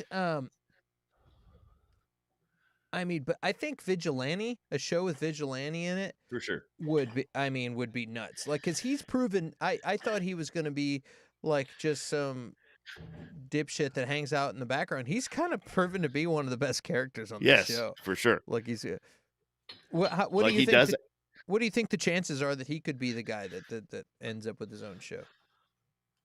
I think it's. I mean, I think and I hope that it's very high. Like, I think because he's such a good character, like, he doesn't have emotion. Like, he was like he's explained this a few times. He's like, I don't get emotions. I don't understand emotions. He's a You know, sociopath. yeah, and like he's a funny character. He's a likable character. Like, sadly, he's he's a likable character, but I think that it could be good that he does. But again, like you were saying, for James Gunn, that might be too easy. Like I don't know. he might be I'm telling you, dude. If I could hang out with we all about that. that life. Yeah. As long as he's like, I'm the weasel. No, if he's like, I'm the weasel, Oh no no yo, no. We're not doing it's that. time to kill. It's time to kill him with a chainsaw. Yeah, no, we're not. We're not doing that. We're Just in the background now. there's our Chewie. Yeah.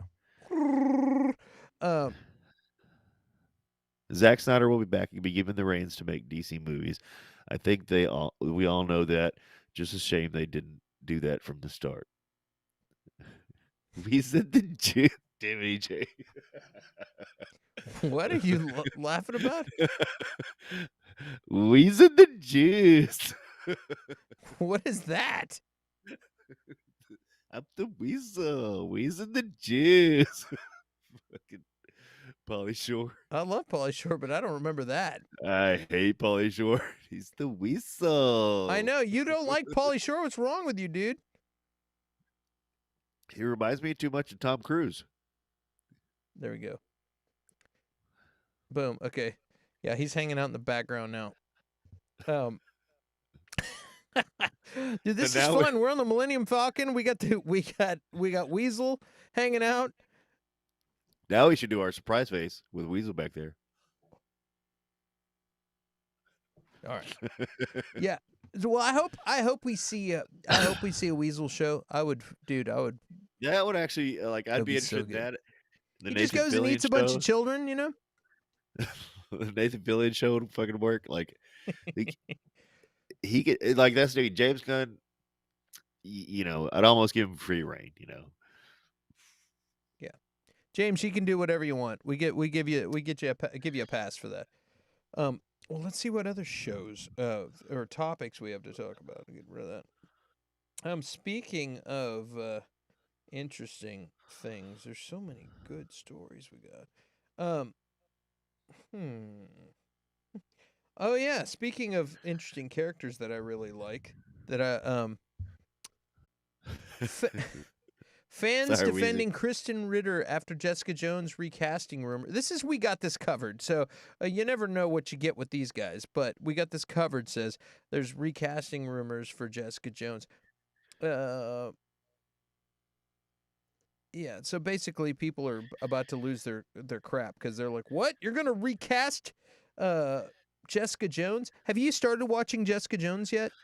Yes, and so I started watching it with my wife, and I really like the show, but she loves it way more than me, and this is one of the ones I can't watch without her. Right. This is a fucking spectacular show. Now I'm only on season 1. I've heard that it drops off afterwards, but I mean, come on, Season 2 okay, but season 1 is just fantastic. And it's based on the comics. I can already tell from the show it's based on the comics. And once you go away from source material, that always kind of happens. And yeah, she kind of nails it. Like I don't know why, especially if you're not going to with Kingpin and you're not going to with Daredevil, why would you go away from a known quantity? That's why I think this is a we got this covered. No, maybe you don't have this covered. Kind of a Yeah, click kind of kind a of a click. story. Whoops. Kind of a story. And hey, Wheezy. I just don't think it's accurate. Now, do I think we're going to see Iron Fist? I don't think so. I think Shang-Chi's is taking that place. Yeah, Like you just won't see Iron Fist we anymore. got a badass martial artist. We don't need poor Iron Fist guy. Yeah, But I think we might even get Luke Cage. You know what I mean? Like, I agree. um, Yeah, and I've heard people say that they're not going to bring him back either. I don't know, but I think you need to have Kristen Ritter back as Jessica Jones. right. Because and that's the thing too. Like you need to keep her in her zone. She was never like this high level badass superhero. You know, keep her in her zone. Don't make her some super powered fighting Thanos being. You know, no matter how popular she gets, like that, like just keep her where she is, and like it'll be spectacular. Where you going? Oh, okay. He's shy. Yeah. Yeah, Kristen Ritter, John Bernthal also. We need to get him back as the Punisher, and I'm pretty sure we will. Yeah, the only argument I would have to that is that if they got Thomas Jane back, but they're not going to do that. I mean, they're not gonna do maybe that, you'll yeah. see all the They're not gonna Punishers. do- Maybe you'll get all the Punishers back Hey, yeah. in the Doctor Strange Multiverse of Madness. Like, who knows? Yes, sir. Let's see. Oh, we got some interesting stories here. But I think Marvel's bringing everything home. They're bringing everything back in, and for them to screw it up like that, unless she was like, I don't want to be Jessica Jones anymore. That's a different story. That's not true because I saw an interview I where know. she said she wanted to. She's pushing Yeah. for it. I believe that. Yeah, she's been posting on social media and like she wants it. But Marvel's bringing everything back home, and for them to screw it up like that, when somebody wants to do the role and everybody loves them in the role, is just stupid. Now, I'm not saying they won't do it, but I mean, why would you? An R-rated Punisher in the MCU, take my money now. Yeah, I don't think so, man. If we're not getting an R-rated Blade, you're not getting an R-rated Punisher. I just don't think it's happening. Maybe we could put him on Fox. Put it on that Fox label we're talking There about. you go. 20th Century Fox. Punisher. That's right. That's right, folks.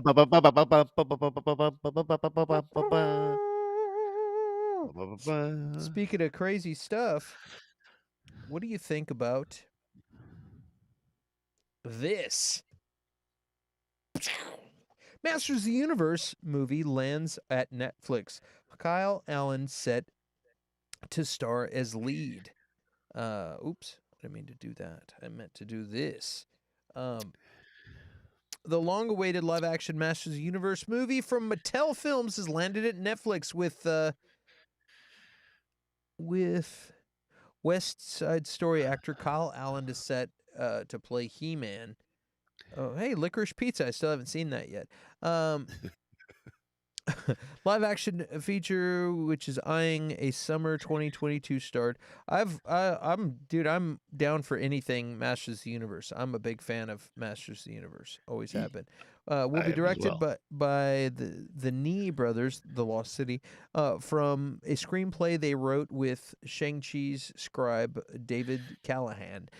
Todd Black, Jason Blumenthal, and Steve Tisch will produce, along with Devon Franklin, Robbie Brenner, and Kevin McKeon. Will oversee projection from blah blah blah blah blah.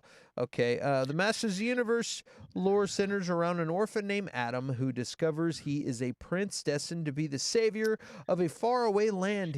It's like Harry Potter, and must quickly learn how to use his power to save his home from the evil Skeletor. Who will play Skeletor? You bumbling buffoon!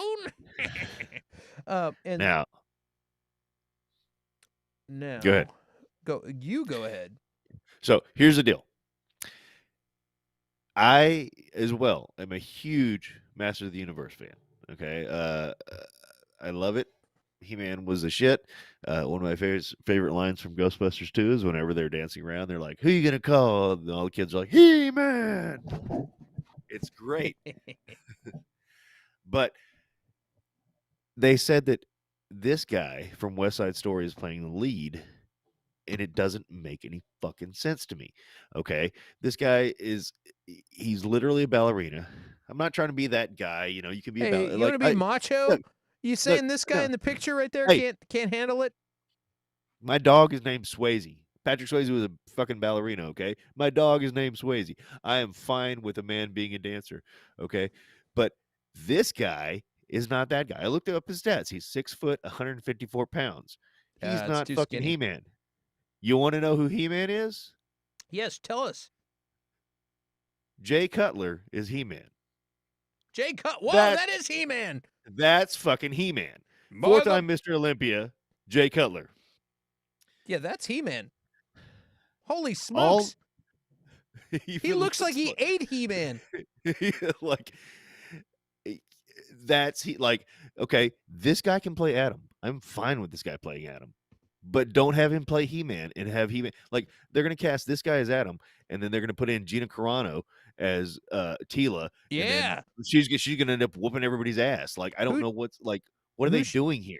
Who should be He-Man? Jay Cutler, the 4-time Mr. Olympia. Bam! Yeah. He-Man doesn't have to act. He-Man doesn't have to act. He has to whoop ass. Yeah. He-Man swings the sword, and then he comes and then he comes back and he becomes Adam. Then he acts.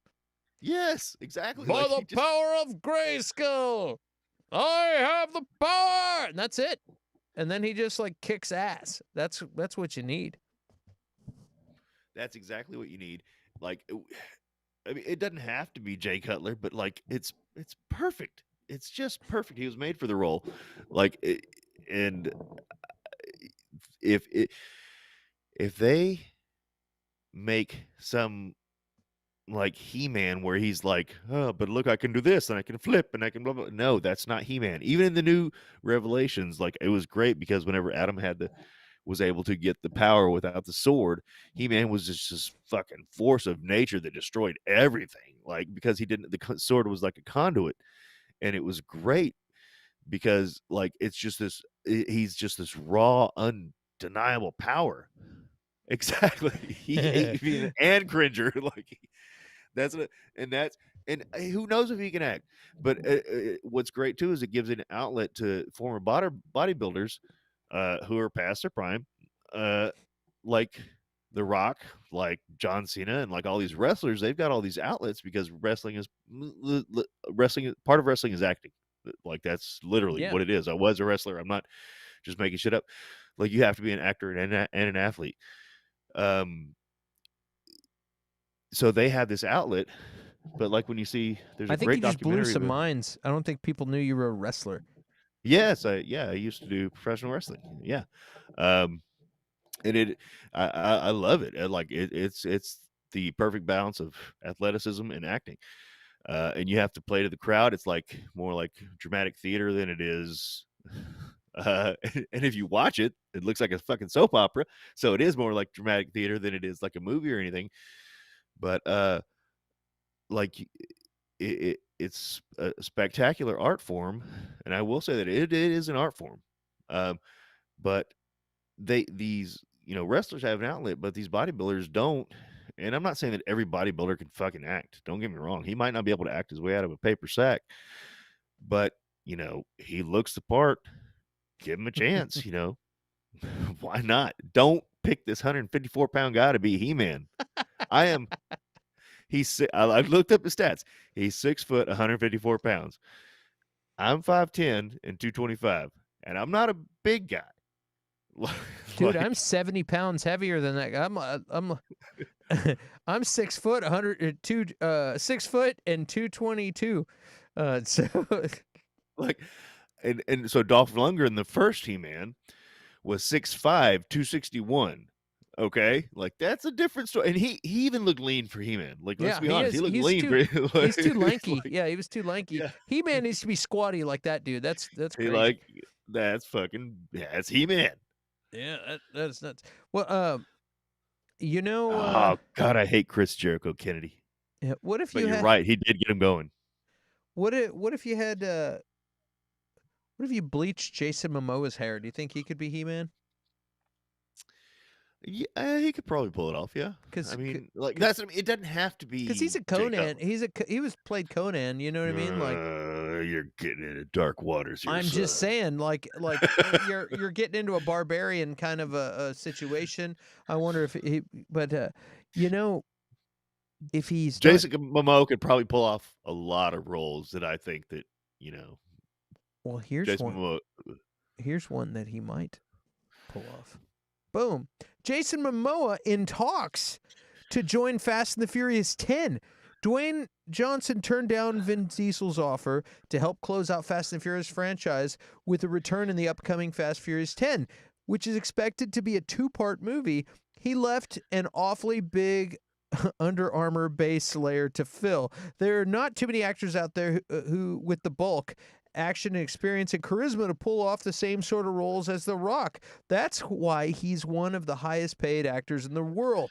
But the Fast producers clearly think they've found someone who's got similar set of skills who they can add to the cast. Hollywood Reporter claims Jason Momoa, and Hollywood Reporter is one of the big trades. So if they called it, it's not like we got this covered or Versus magazine. This is like a big deal, and they know people. So basically, Hollywood Reporter claims Jason Momoa, he of the Aquaman and Dune franchises, is in talks to co-star Fast and Furious 10. At this point, though, they have no information about the plot of the film, who Momoa would play, or even if he's going to be an ally or a nemesis to Diesel's demonic Toretto family. THR says that the script is still a work in progress, and it is unclear whether Momoa's part is a protagonist or an antagonist in nature, or perhaps both,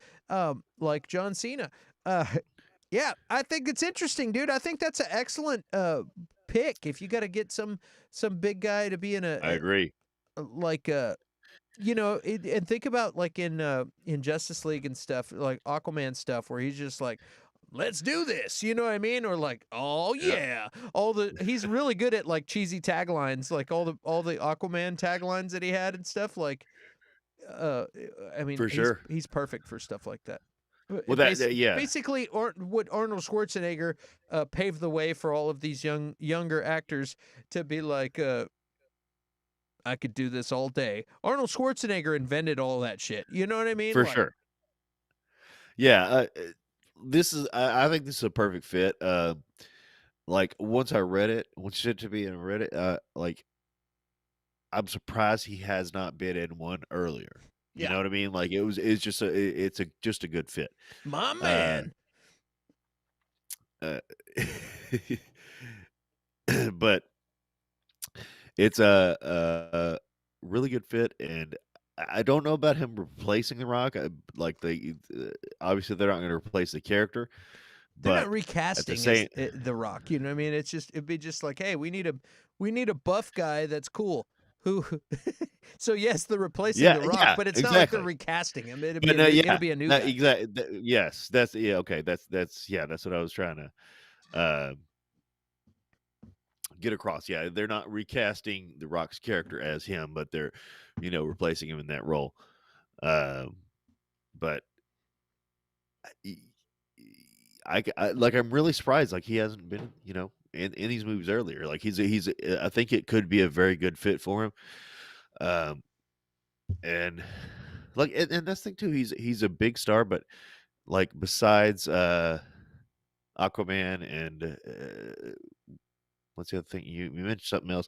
Like he's not like this huge mega star, Like So getting in something like FF would be a big deal for him. Yeah, I think he would be a good fit. And again, he's cool. He's got charisma. The ladies love him, and I think like everybody likes The Rock, the same way that everybody likes Kevin Hart. You know what I mean? But it's like I see The Rock coming back for part 2. Like I see The Rock like waiting him out, and they're gonna do part 10, and then put in Mamoa, and then Rock's gonna be like, I want to come back for the last one, and they're gonna be like, okay. And hey, hear me out. How likely do you think this is? How likely do you think that due to The Rock's wrestling background, Yeah. do you think that it's possible that they staged this feud on social media, that this whole thing has Totally. been a farce? It's like, Totally. hey dude, I've Totally. got Jungle Cruise, I'm doing Black Adam, I'm doing all these movies right now. I'm really busy. So what we should do is get into another fight publicly, and then Totally. and people will write about us like crazy. There's no press, like any press is good press. We'll get written about. We'll stage this thing, and then we can get Jason Momoa to come in on the next one to take place, Yeah. because I'm busy right now, just like Din Djarin, just like Pedro Pascal is busy doing that other Netflix movie. So he's not doing Mandalorian right now. He'll be back for it. I'm busy. But we can do this. It won't be a burden to me, because you'll do part 1. I'll come in for part 2, and it'll surprise everyone. No one will see it Totally. coming. I feel like. Do you think that The Rock, with his wrestling background, is capable of doing these shenanigans in real life on social media, not just in WWE? No, I think that's yes. I think that's all he does in real life. like whether it's gonna pan out or not, I think that's exactly what he's doing. Like that makes perfect sense. He's like, and I'm gonna come back and I'm gonna fight Mamoa, and I'm gonna fight Vin Diesel, and I'm gonna fight John Cena, and I'm gonna fight fucking everybody. like, and then Jason Statham's gonna come in, and he's gonna help me out. And it's just Because there's, dude, I don't know if if you're aware of all the weird drama that have been in that movie, but they have things like in their contract, like, okay, I'll do this, but in the fight scenes, if my character punches you 6 times, then if you punch me 6 times, my character has to punch you 6 times. Like, they were like, well, I'm not getting hit more times than, like, because I have to be the winner, because I'm the baddest. And like, they had all kinds of weird stuff like that in their contracts, to where they hit each other equal number of times, because they don't want it to be said that either one of them got their asses kicked. So it's like, it's silly. Okay, well, if you push me through a glass window, I have to throw you through a glass window, because we have to be even, because I'm not getting my ass kicked by Vin Diesel. You know what I mean? And vice versa. Like, both of them. Like that's how big of a measuring contest this was. Like, this movie was. It's really hilarious to me. It's very hilarious. I mean, oh god. But I'm the biggest action star in the world. Well, technically, I am, because if you look at my numbers, and it's funny too. If you look at their worth, their Vin Diesel's. Let's look that up. I have no idea. How one much thing that's money does interesting though. Vin Diesel have? A lot. 190 million. Okay. How much money does The Rock have? Oh shit. 320 million. So he's got him beat double basically. So, well, but still, 190 million is nothing to throw rocks at. Yeah, I mean, come on. For making the same movie every year, like, come on. Yeah. Like, well, and that's the thing too. Like, The Rock is a fucking big dude. Like, don't get me wrong, The Rock's a fucking big, and he would squash Vin Diesel. What if we put a little blonde wig on The Rock and make him He-Man? That might work. But one of the things that, like, whenever I mean, it's been 20 years, shit, maybe, but The Rock versus Hulk Hogan in WrestleMania, like, The Rock standing up to Hulk Hogan, The Rock looked like a little bitch. Like, it was amazing. Like, you can't imagine. Like, Hogan is fucking huge. Like, you can't imagine like the Rock looking little. Like, but whenever it was The Rock versus Hogan, like, they're standing, toe to toe. It was just like The Rock. I was like, oh fuck, Hogan's gonna kill this dude. Like, and Hogan's like 80 years old or whatever. That's hilarious. Hey, why don't they just make Hulk Hogan the He-Man? Because he's on a iron lung right now. Like, is he that bad right now? I don't know, but he's fucking a bazillion. I've seen he's some so reports old. that he's really sick. That he's not. He's well, I'm not trying to make light of it. I'm sorry. Yeah. No. Okay. He's just old. I'm sorry. Well, do you watch Ozark? And guys, I have not. You told me about it. I do want to check it out, but I haven't had the time to check it out yet. Guys, I'm catching up on old stuff. Also, guys at home, what do you guys think about Jason Momoa ending up being in Fast and Furious. Do you think this is a cool casting, or do you think this is weird? Do you think it's going to happen? Do you think that this thing is staged by The Rock? Do you think it? I kind of I don't know. It's all up there. Let me know what you think in our comments. And wow. All right, next to the time for the next topic. Ozark. If you guys at home can't tell, I'm trying to book in these topics so that I could possibly clip them into smaller videos to post. So that's what I'm doing when I'm doing that talk. Ozark. And now we'll start this segment. Hey, you guys seen Ozark? What do you guys think about Ozark? The new season of Ozark premiered on Netflix recently, and it was badass. I binge watched the whole show in 2 days. I loved it. Holy crap! It was insane. What do you watch Ozark? Have you seen that series? No, I want to check it out. You've not only you, I've heard several good things from multiple people. But just haven't had the time yet. I've been catching up on Jessica Jones and Daredevil and all that good stuff. So have not had the chance to check it out yet. Dude, it is a messed up and fantastic series. The short of it is that Jason Bateman is he's a numbers guy. He's an accountant from Chicago, and some cartel guys make him basically say, hey, we want you to fix our numbers and want you to invest a bunch of drug money into these businesses around in the Ozarks that are lake businesses. And he's like, well, I don't want to do that. And they're like, well, cool. Well, the other choice you have is that I'll just kill your family and you.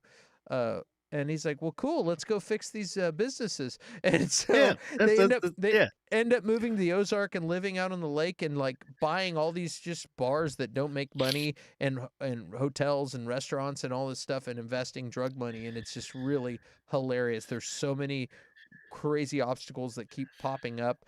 Things keep happening, and the way this guy deals with it is insane. And a lot of times you'll have like a psychotic drug dealer that shows up who is not reasonable, and he has to like handle everything with kid gloves. It's really a really good show. So if any of you guys have seen Ozark, you know what I'm talking about. But yeah, it's one of the most streamed shows right now, and I'm sad that it's over because I love this show. There's one more. There's part 2 of season. I guess we're in season 3 or we're in season 4 right now. Part 2 will be coming soon. But so they have part 1 and part 2 of season of it. So I think it's 7 episodes. But it's ending like the show's going to be over. It's done. Okay. They finished the final season, and so we got to wait probably a few months till the next half of this thing comes out, and then it's done forever. So, and it's a crazy story, dude. It's really good. Yeah, I'll probably start watching it then because like I don't like shows that I have to wait for. So if they're done, I usually wait till they're done and then check them out. It's close. And when the next half of this season comes out, it's not one that's a weekly show. They just drop all the shows at once, wow. Yeah. So like. Yeah, I was like, okay, I guess I'm watching 7 hours worth of movies or shows right now. Like I watched that show and I sat there and watched like 5 hours, and then I went to bed, and then I woke up and finished it. It was pretty hilarious. So yeah. So Ozark, fantastic show. If anybody hadn't seen it, I got one more thing on the docket. Let's see what else we got. This is an interesting one. I don't know if you guys noticed, but Peter Dinklage is not happy about Disney over the live-action Snow White, and it's interesting. Game of Thrones actor Peter Dinklage tears into Disney live-action Snow White adaptation, saying that the film makes no sense to him.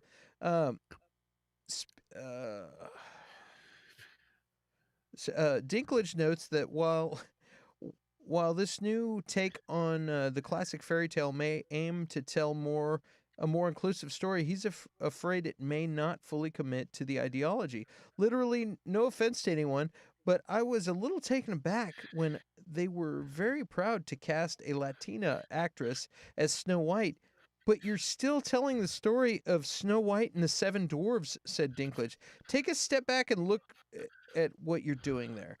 It makes no sense. The award-winning actor goes on to say, "You're a progressive in one way, but then you're still making that fucking backward story about 7 dwarves living together in a cave.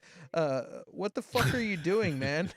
He's like, "Have I done nothing to advance the cause from my soapbox? I guess I'm not loud enough."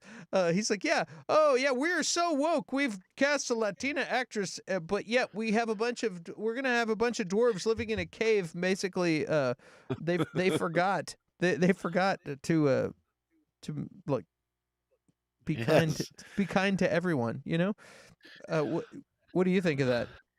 Do you think it's weird I that like this is a weird age that we live in, and it's like if this was in the 50s, then people would be like, whatever, man, we're making like or however far back the Wizard of Oz, it's like, hey, we're giving a bunch of little people, and they wouldn't say little people back then, yeah. jobs, and yeah, but now it's like, hey, man, you're painting us up to look like a circus attraction or something, or like we live in a cave. Like, Peter Dinklage is an amazing actor. He's an accomplished and well respected human being all around. And it's interesting. If I was him, I would be super like offended too. You'd be like, come on, man. I thought we got past this. Like, do you really like? I can I could be in the movies and not have to even be an Ewok. You know what I mean? I'm Peter fucking Dinklage. Well, what confuses me is why Disney keeps remaking its classic movies into live action. I don't think anybody likes them. Like, there's a subsect of every film of people that enjoy them, but like overall, like it's just like they're not good. Don't do it. Like, why are you doing this?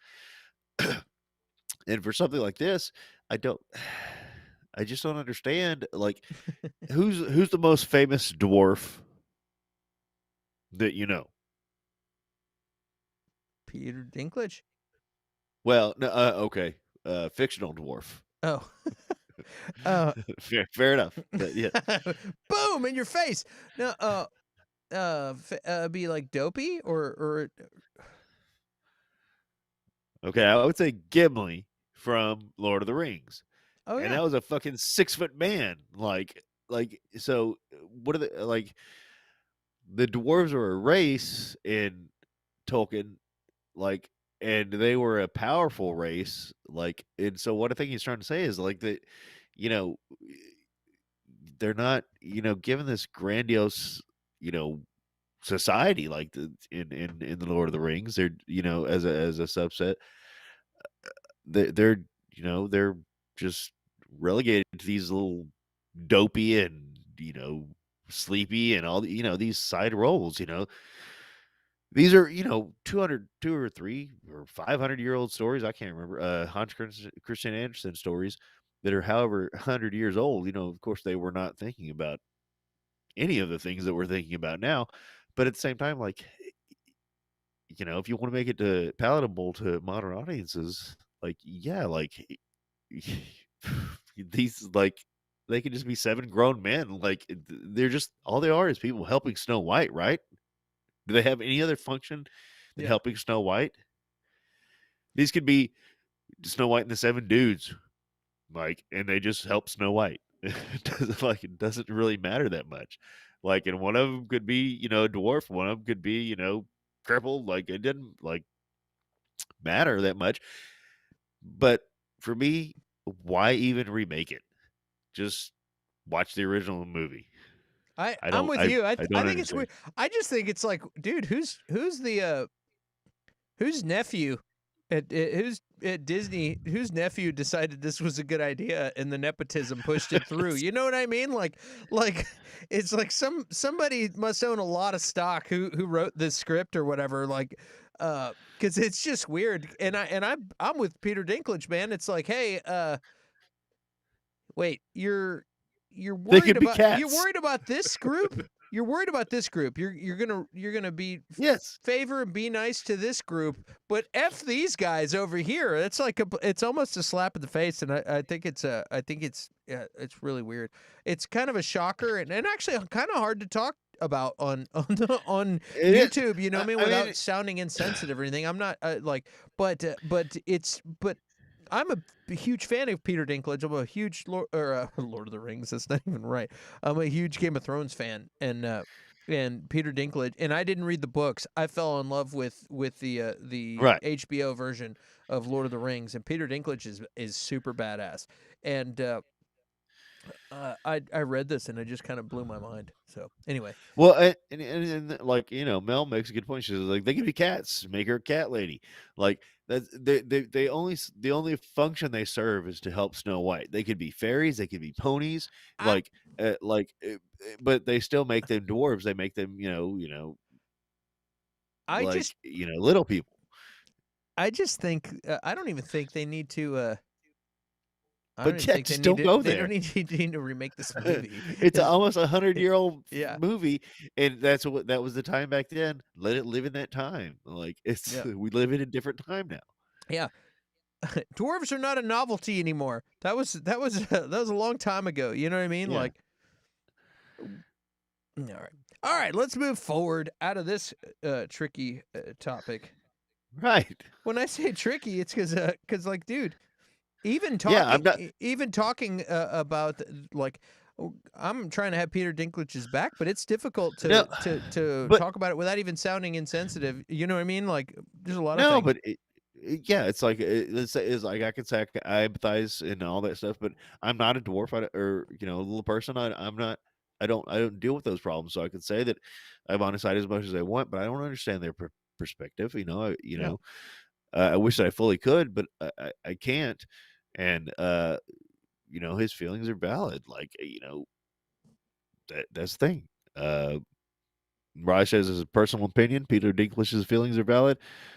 If he feels that Snow White is a mockery and is hurtful to those with dwarfism, we should listen and be respectful.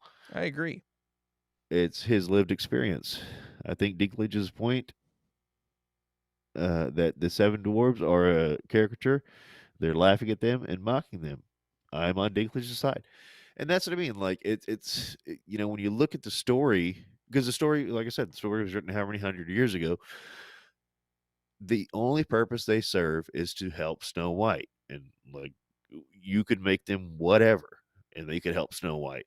They could be like it's Snow White and the Seven Stoners. Like I'm not you don't no one will see that fucking movie, but I'm just saying you could make them whatever Snow White and the fucking movie producers like. You can make them whatever you want, Snow White and and the Seven Weasels. the seven weasels. Oh no, he would eat all the children then. No, that's terrible. But that's the thing No. is that when it comes down to it, they do well, and that's the thing too. So dwarves are a mythological, you know, uh,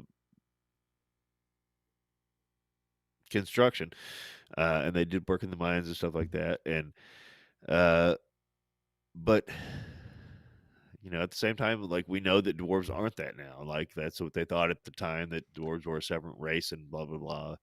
But we know that that's not how it is now. And so to be respectful of people, like how do you deal with that? Just don't deal with it. Like this is a Just 100-year-old don't. movie. Yeah, we Like don't need to just do don't that. deal with it.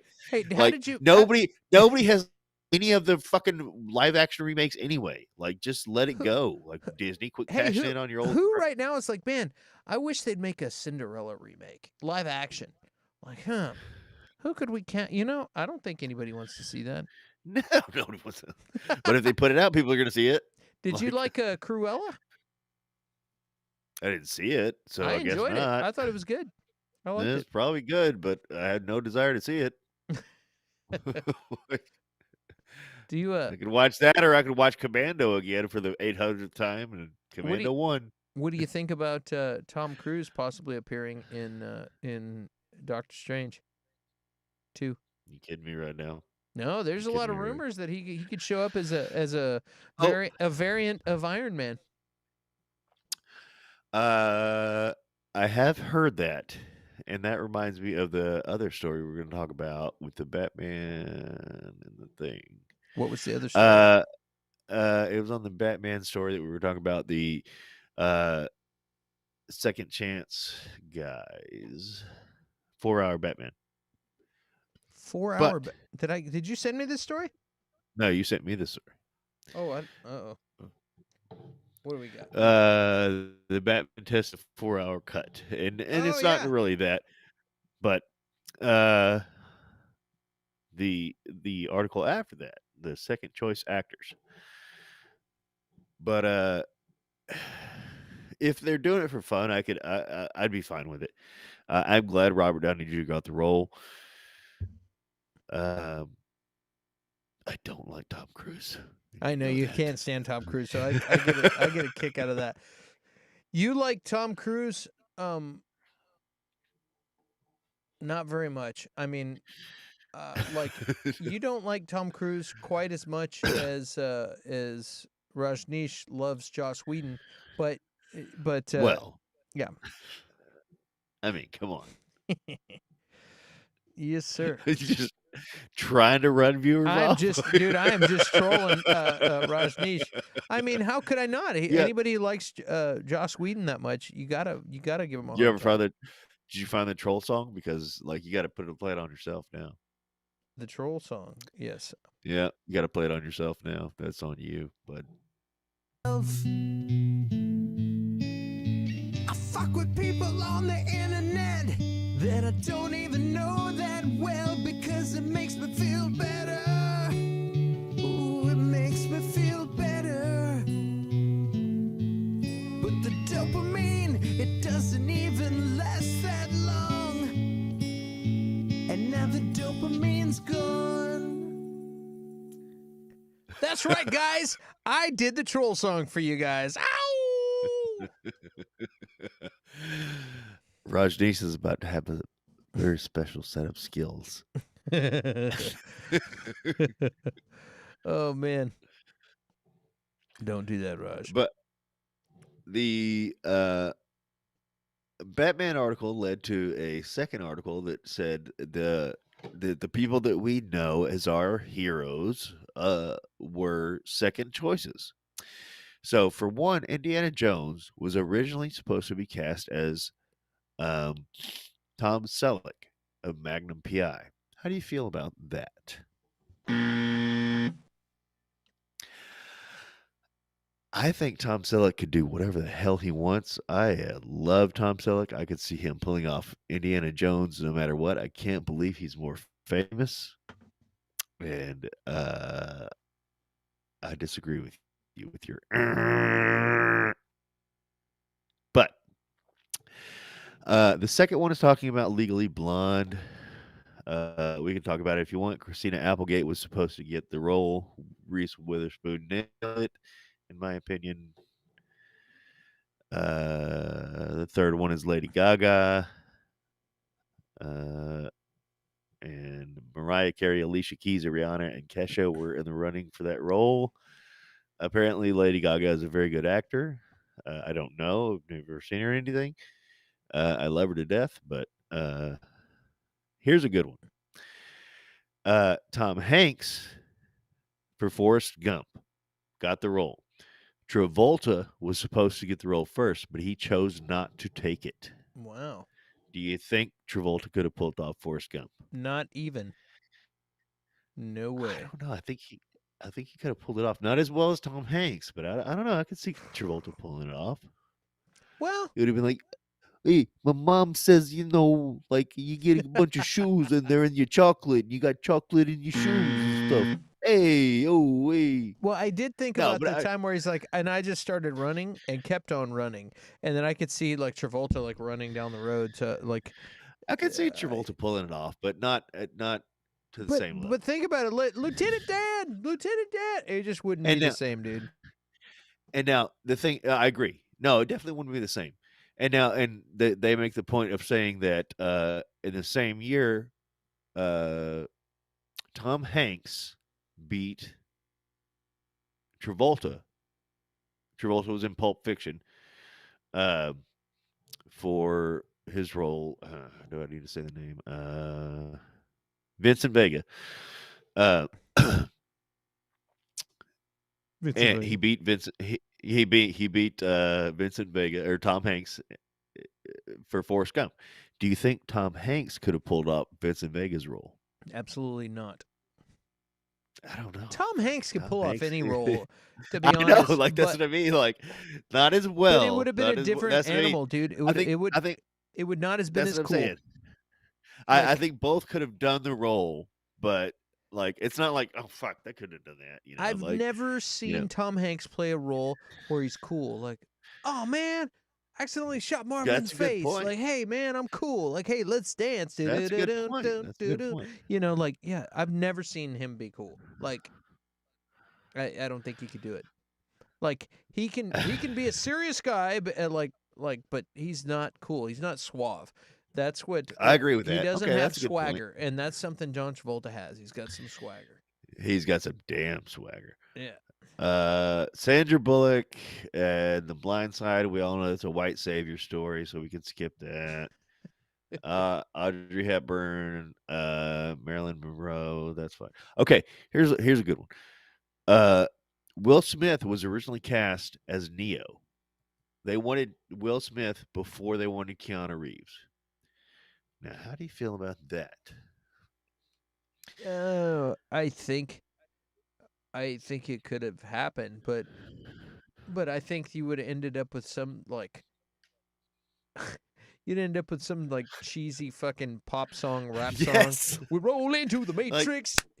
The Men in Black, you know, like every one of those songs, the Wild Wild West, and then like every one of those songs has a corny pop song attached to it, and I don't want a corny pop song attached to the Matrix. Like, sorry, but I do think Will Smith is I mean, he's a better actor than Keanu Reeves. Yeah, Keanu honestly, yeah. Reeves is cool, and he's one of those people that plays himself, and you just like Keanu Reeves. Everybody likes Keanu Yes. Reeves. He's just playing himself, except he's hamming it up with the Little Valley accent on when he's doing Bill and Ted's. But like other than that, he's pretty much just playing himself. Will Smith is a better actor, and sorry if you see this, Keanu. Like, sorry, dude. What else? Like, I think actually you're such a good guy. I think you would probably agree with me.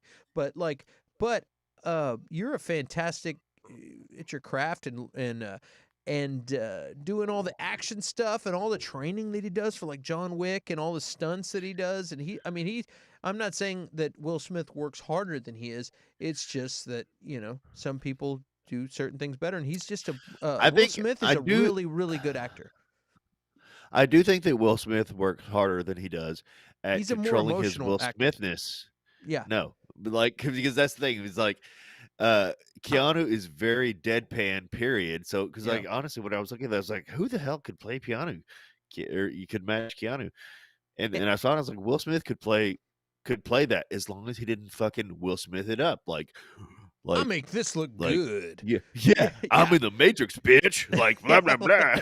And it's like what the you know, he does so well in so many roles, and then he fucking Will Smiths it out, and it's like what the okay, you just took me out of the whole fucking movie. But I really, I think that Will Smith could have pulled that off. Emma Stone in La La Land. I don't know. I never saw it. We could talk about it, but. Will Smith, Jennifer Lawrence, Will Smith could do it. What are you reading? Oh, you're reading the article. I thought you were reading comments. I was like, what? Could have pulled it off. Keanu killed it. Will Smith today as an actor could have been perfect. Now here's the one. Okay, the original choice for Wolverine was not Hugh Jackman. It was Russell Crowe. And I have heard rumors that Russell Crowe will be playing Wolverine in Multiverse of Madness. That would be super sick, dude. I used to say, dude, me and Clink used to talk about this back in the old days, like years ago, 20 years ago. Me and Clink were talking about, dude, if like after Gladiator, we used to watch Gladiator all the time, and he's like, he was buff enough and not heavy set yet. You know what I mean? Where we were like, dude, Yeah. if they got Russell Crowe, he would be an awesome Wolverine. He would have been an awesome Wolverine. Now I think now they can de-age people, so we'll see what happens. But Well, I mean, like at the time, probably if you told me Russell Crowe, and I probably heard that at the time, and I was like, fuck no, not Russell Crowe. But now, like looking back, like yeah, he could have fucking pulled it off. Like he would have been like, that would have been fine. You know, he could have done it. And like I don't know, like a lot of these guys, like you know, I thought Hugh it's Jackman was too gangly in the beginning and like no, and like yeah, tall, Wolverine's a tall short, and stocky gangly. guy. Yeah, and he filled out a lot. He got buffer, you know what I mean? And like later, where you get the and he's Yeah. ripped, and you're like, oh shit, okay. Happy learned to Yeah. putt. You know what I mean? Like, yeah, Hugh Jackman went to the gym. Like he's jacked, but Now, think about that. And then when a 154-pound guy to play He-Man, think about that. dude, they got CG, man. They just throw his face underneath Well, underneath. yeah, I like, guess. Just stick him on top of Weasel over there, you know. They just put the Shazam suit on him and paint it flesh color. It'd be fine. You can. God. Oh, dude, Tom Cruise as Wolverine in the Multiverse of Madness. He's the right height. Yeah, but he's the wrong cruiseness, He's the wrong what? Raj. Cruiseness. Tom Cruise does not need to be in action movies. Just let it go. Dude. Like it doesn't work. Did you ever see Jack Reacher? No. It's not Jerry Maguire, bro. You need to go watch Jack Reacher. He's good in that. You'll like it. He's a spectacular actor, but I just can't buy him in action movies. Dude, he's good in Jack Reacher. I'm telling you. Does he have superpowers? No, he's just a badass. He like his superpower, like Minnie from the 80s, his superpower is he wears a leather jacket. But he's like, well, he's got a leather. But he's like the kind of dude. It's like the kind of dude that like punch somebody through their window, their car window, and knock them out. You know, like that kind of badass. I'm talking old school. Yeah, like, Tom Cruise is punching somebody through a car window. Yeah, that's happening. That's the kind of thing it is. It's like, yeah, dude, I'm telling you, it's like Charles Bronson kind of shit. Like I'm telling you, you need to watch this movie, Jack Reacher. I'm telling you, dude. You're like getting embarrassed. You're like, I'm embarrassed even hearing about this. I know. It's just like I don't understand. I just don't understand it. Like, why is Tom Cruise an action star? I don't get it. He's not sliding across. He's not sliding across the floor in his socks. Like he's like. No, it's not even that. He's a badass. I'd rather see Peter Dinklage whooping people's ass than Tom Cruise. Like. It doesn't make sense to me. Like, oh man, I'm sorry. It's the same old argument. I can't. Why? Like, why did he become an action star? What about Brad Pitt as an action star? Can you buy that? Brad, I couldn't. Okay. Oh, and here's. Oh, I didn't send you that one. So here's the deal. So as Brad Pitt is now, but it's not. It's not the same thing. I've thought this through. I literally have, because as Brad Pitt, I did have a pretty boy like against Brad Pitt because of a pretty boy. I was like, I didn't want to see his movies and blah blah. Okay, and I was a fucking action hero guy. Okay, I saw Fight Club. It changed everything. I watched all of Brad Pitt's movies. I don't think Brad Pitt has been in a bad movie. He hasn't been in all good movies, but like he either has a spectacular agent or he picks great scripts. They're good, dude. Legends of the Fall, baby. I mean, it's a good one. He's just really not in bad movies. Now, he's not an action star at the same token either. You know, he's not a huge guy, you know, like but he's not but did you see that in China, they changed the ending of Fight Club? Oh, I saw an article about this the other day. Talk about it. Yeah, so If anyone has seen if you haven't seen Fight Club, you're ruining your life. So go watch it. It is literally one of my favorite movies. I watch it probably yearly. Um, I've read the book as well, and it's spectacular. Now, the ending is kind of what makes the movie.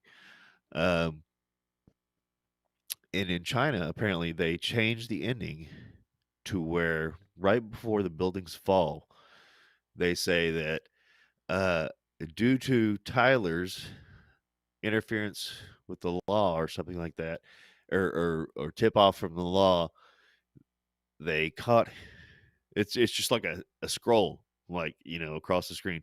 They caught the, people, and then they stopped everything bad from happening. The end. Like, and it's like, what the fuck? What? Like, Dude, you said so, due to Tyler's interference with the law, they meant like or is it maybe Ed Norton's tip off to the law whenever he okay talks to the law, the and they try to basically saying the government was able to save the day because Ed Norton tipped off the yes, government, and the government no, the always has your government, back, and terrible things will never yes. happen as long as the government is watching over you. Don't worry, guys. We stopped the crazy ending. That's crazy. That's nuts, dude. China's a crazy place, dude. China just sent a bunch of robot mini tanks that have machine guns strapped to them to India. They're remote controlled robot tanks that are all along the Indian border, um, which is nuts. Like it's a rough terrain for soldiers and stuff like that. But they have remote controlled robots now over there, which is pretty crazy. And they have Like a T10s, huh? T10, like a Yeah, that's what T10. yeah, and I thought they would be like like walking robots when I like checked out the article, and it was a video actually, and but it turned out no, they're like little baby tanks that are about the size of like an office chair kind of a thing. They're tanks with machine guns and a camera. So basically, there's somebody operating this remote control machine gun tank thing, and they can go upstairs and they can do all kinds of crazy stuff. It's pretty far out, man. I'm waiting, and What? they want to outfit these things with AI and brains and stuff to where these things think for themselves. And there's a lot of they've got. I watched this video and it's like, dude, they've got submarines that can do some crazy stuff that have that can think for themselves. They have drones that they want to put AI in drones where these drones do their own thing, and it's pretty Well, nuts, dude. watch the end of T3, man. Like I said, T3 is the best ending of the Terminator series, and uh, the first Terminators look just like what you're talking about, man. Like they're not Arnold or anything yet. Like they're just some fucking like little tank little things like and they drive around, they kill people. Yeah, I just anytime I see any kind of article or any kind of thing where people have robots, I get cringy because I'm like, am I the only one that watches sci-fi? How do people like what is it, DARPA or DARPA, Dharma?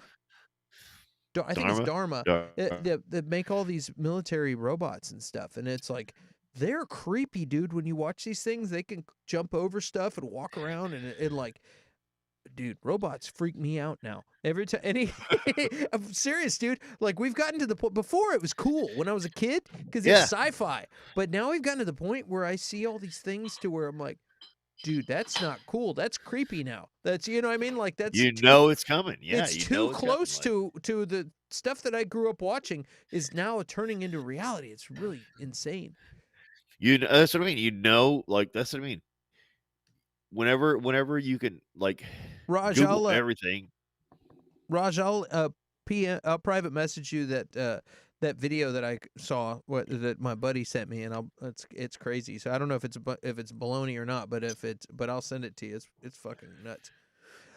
Terminator is gonna be a documentary. No, totally, dude. It's nuts. Yeah. Yeah. I thought Idiocracy was the only movie that would start out as a fiction and turn into a documentary. However, the Terminator is probably headed that way as well. Crazy stuff. Well, cool, man. Well, You ready to call it a night? We've been on for 2.5 hours having fun, man. We could call it a night, or we can just keep hanging out. Whatever you want to do, man. It doesn't matter. I mean, this thing, this thing's powered on kyber crystals, so we're not running out of fuel in this Falcon anytime soon. What else we got? Well, I'm out of stories. I'm out of stories. Did you see the Lord of the Rings trailer? That thing looked pretty dope. I did, and so it's like, so I was wondering if that was based on Token or not, because so that's kind of the story. Like, whenever they first announced it, I was like, I don't fucking care about more Lord of the Rings stuff. Like, the movies are great, and blah, blah, blah. But then, like, now seeing the trailer, it's like, they're talking about how the rings are forged and stuff like that, and the tribes of men and the tribes of elves and stuff like that. And I was like, oh, that's a fucking, like, I always wanted to know, like, that prequel story. That's pretty what cool. it is. It's good. It's a prequel, and Yeah. it's like, and apparently it's the most expensive TV show of all time. And they've spent like over $400 million making this show. And it's like, I'm excited for it. I'm like, dude, they're doing the streaming wars are insane. They're doing a major flex with this movie. They're like, you know what I mean? And like all of these major streaming outfits have been just looking for content and buying up little smaller companies and things, and just trying to fill out their collection of IPs. And like, okay, Right. we got Star Trek, we got Star Wars and Marvel, we've got DC, we've got we bought MGM. That means we get, what do we got? I mean, like, we got 007. Okay, cool. We got Lord of the Rings. Okay, cool. Everybody's just filling out, trying to get their IP. Peacock, I recently read, just like, dude, Peacock just doubled down on their money that they spent. They had a big loss, but they just really. Yeah, that's weird. It couldn't be the name, but they just doubled down on the amount, like billions, dude, of what they're spending on. Like, their losses are insane, but they've doubled down on what they're spending on creating new content, and the NBC, the Peacock's NBC. They have to. NBC has always been very good at creating new content. So, like, dude, look what Netflix is doing. Netflix is creating new content. They're buying up all kinds of stuff, but they're also creating new stuff. NBC is no stranger to making new shows, new cool shows. You know what I mean? So is Fox, right, for that matter. But just do what you do. Make some good fucking shows, and make those, 24 and all those shows, those were all NBC, right? No, 24 was Fox. What about Blacklist? Was that NBC? That, I don't know. No, that was CBS. I know what you're talking about. What about just keep bringing up shows like what about Alf? 30 Rock was NBC. Alf was NBC. Bring back Alf. No, like, come up with some new cool stuff. That's what I'm saying. But that's the point, is that, like, all these companies are buying up these IPs, and I'm glad, like, for the nostalgia factor, I'm very glad. But that's the thing, like, something like Peacemaker out of left field is gonna whoop y'all's ass. Like, it's originality. Like, that's what people want. Like, we know these stories. Like, if you're gonna add on to these stories, I want to see it. I'm not against it, but, like, this thing, we want new stories. We want new, You want to be like, hey, we got a Punky Brewster remake only on NBC. You know what I mean? Exactly. Like, no, I don't want to see that. Like, and that's, I mean, like, our kids are already growing up with this, are going to grow up with this, are going to be part of this, and they're going to be like, oh my God. Like in 10 years, everybody's going to be like, Star Wars is the fucking lamest thing in the history of the world. Marvel sucks so much. Hey, Rajneesh is dipping out to go watch the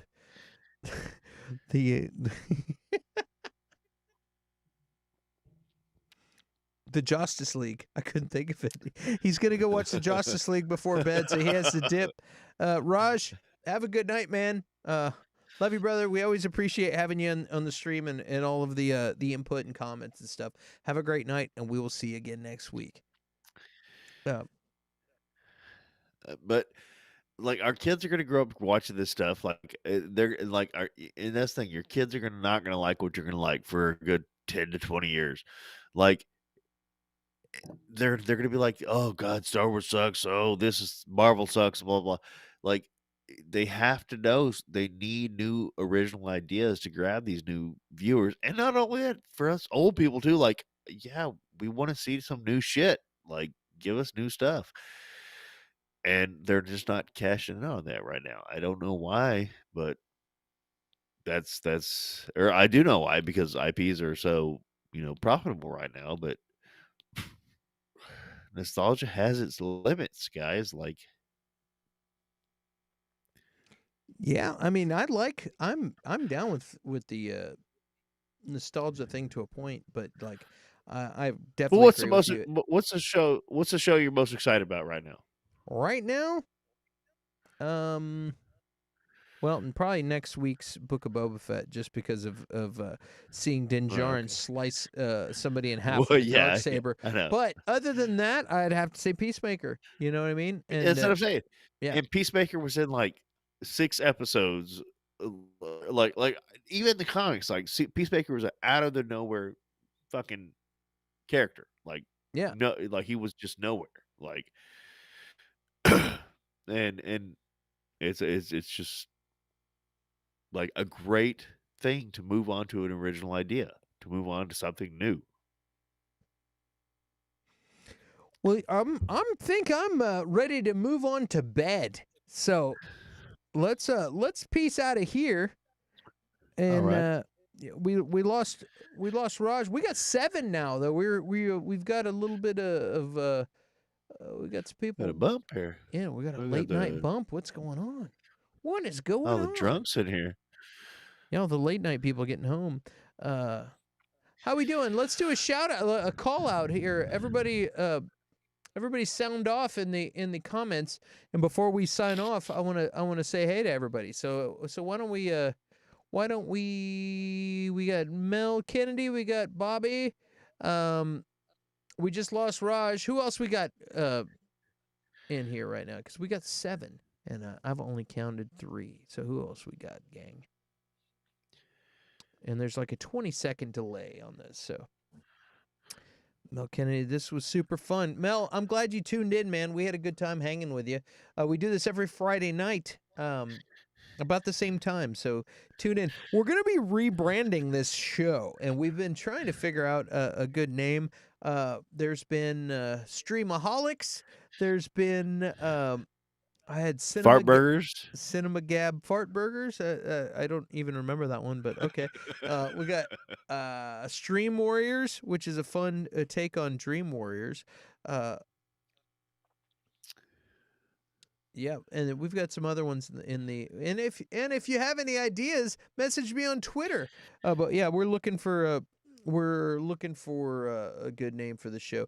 Versus was originally thought up to have like, hey, I'm going to the movies and I've got 2 movies against each other, and maybe watch 2 movies at the same time and be like, okay, the whatever and.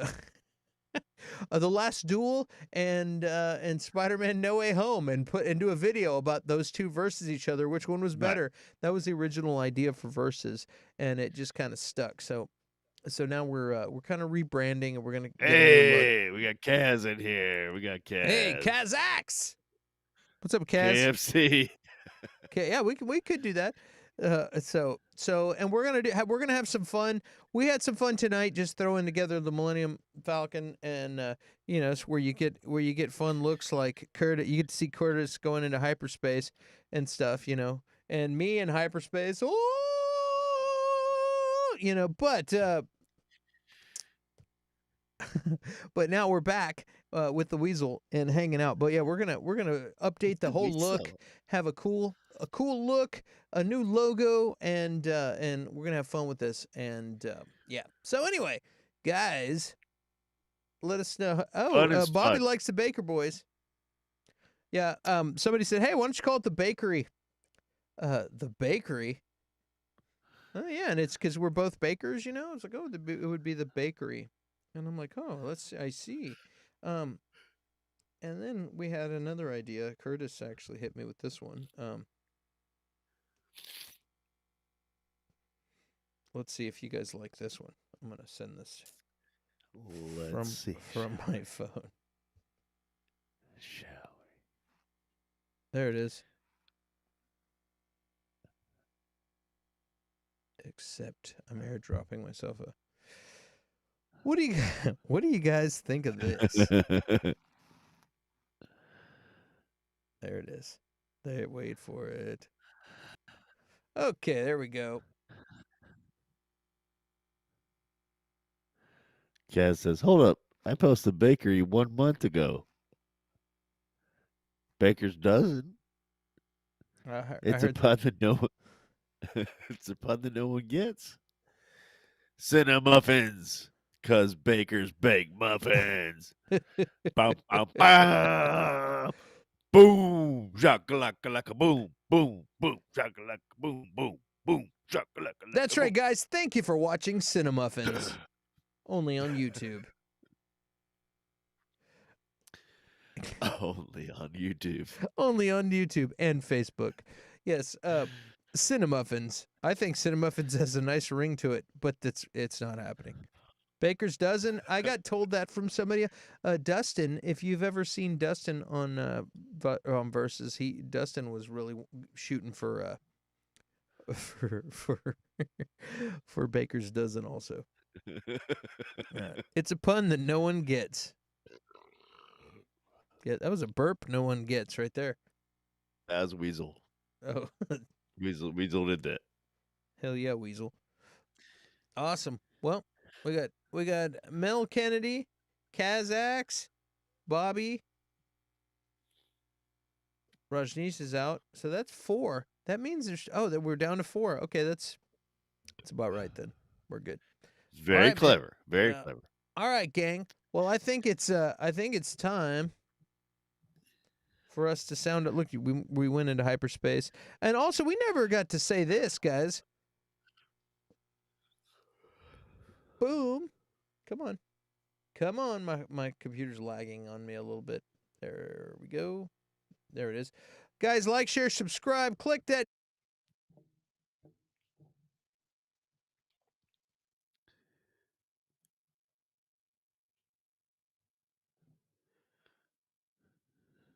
Grow as a channel. So, what? All right, take care. All right, sleep tight. Thanks, you guys. You guys are the best. We appreciate you guys, and Sweet dreams, all. yeah. Boo! Shout out to everybody. Here's the outro vid. We will see you guys next week on Stream War or Cinema versus one of these things.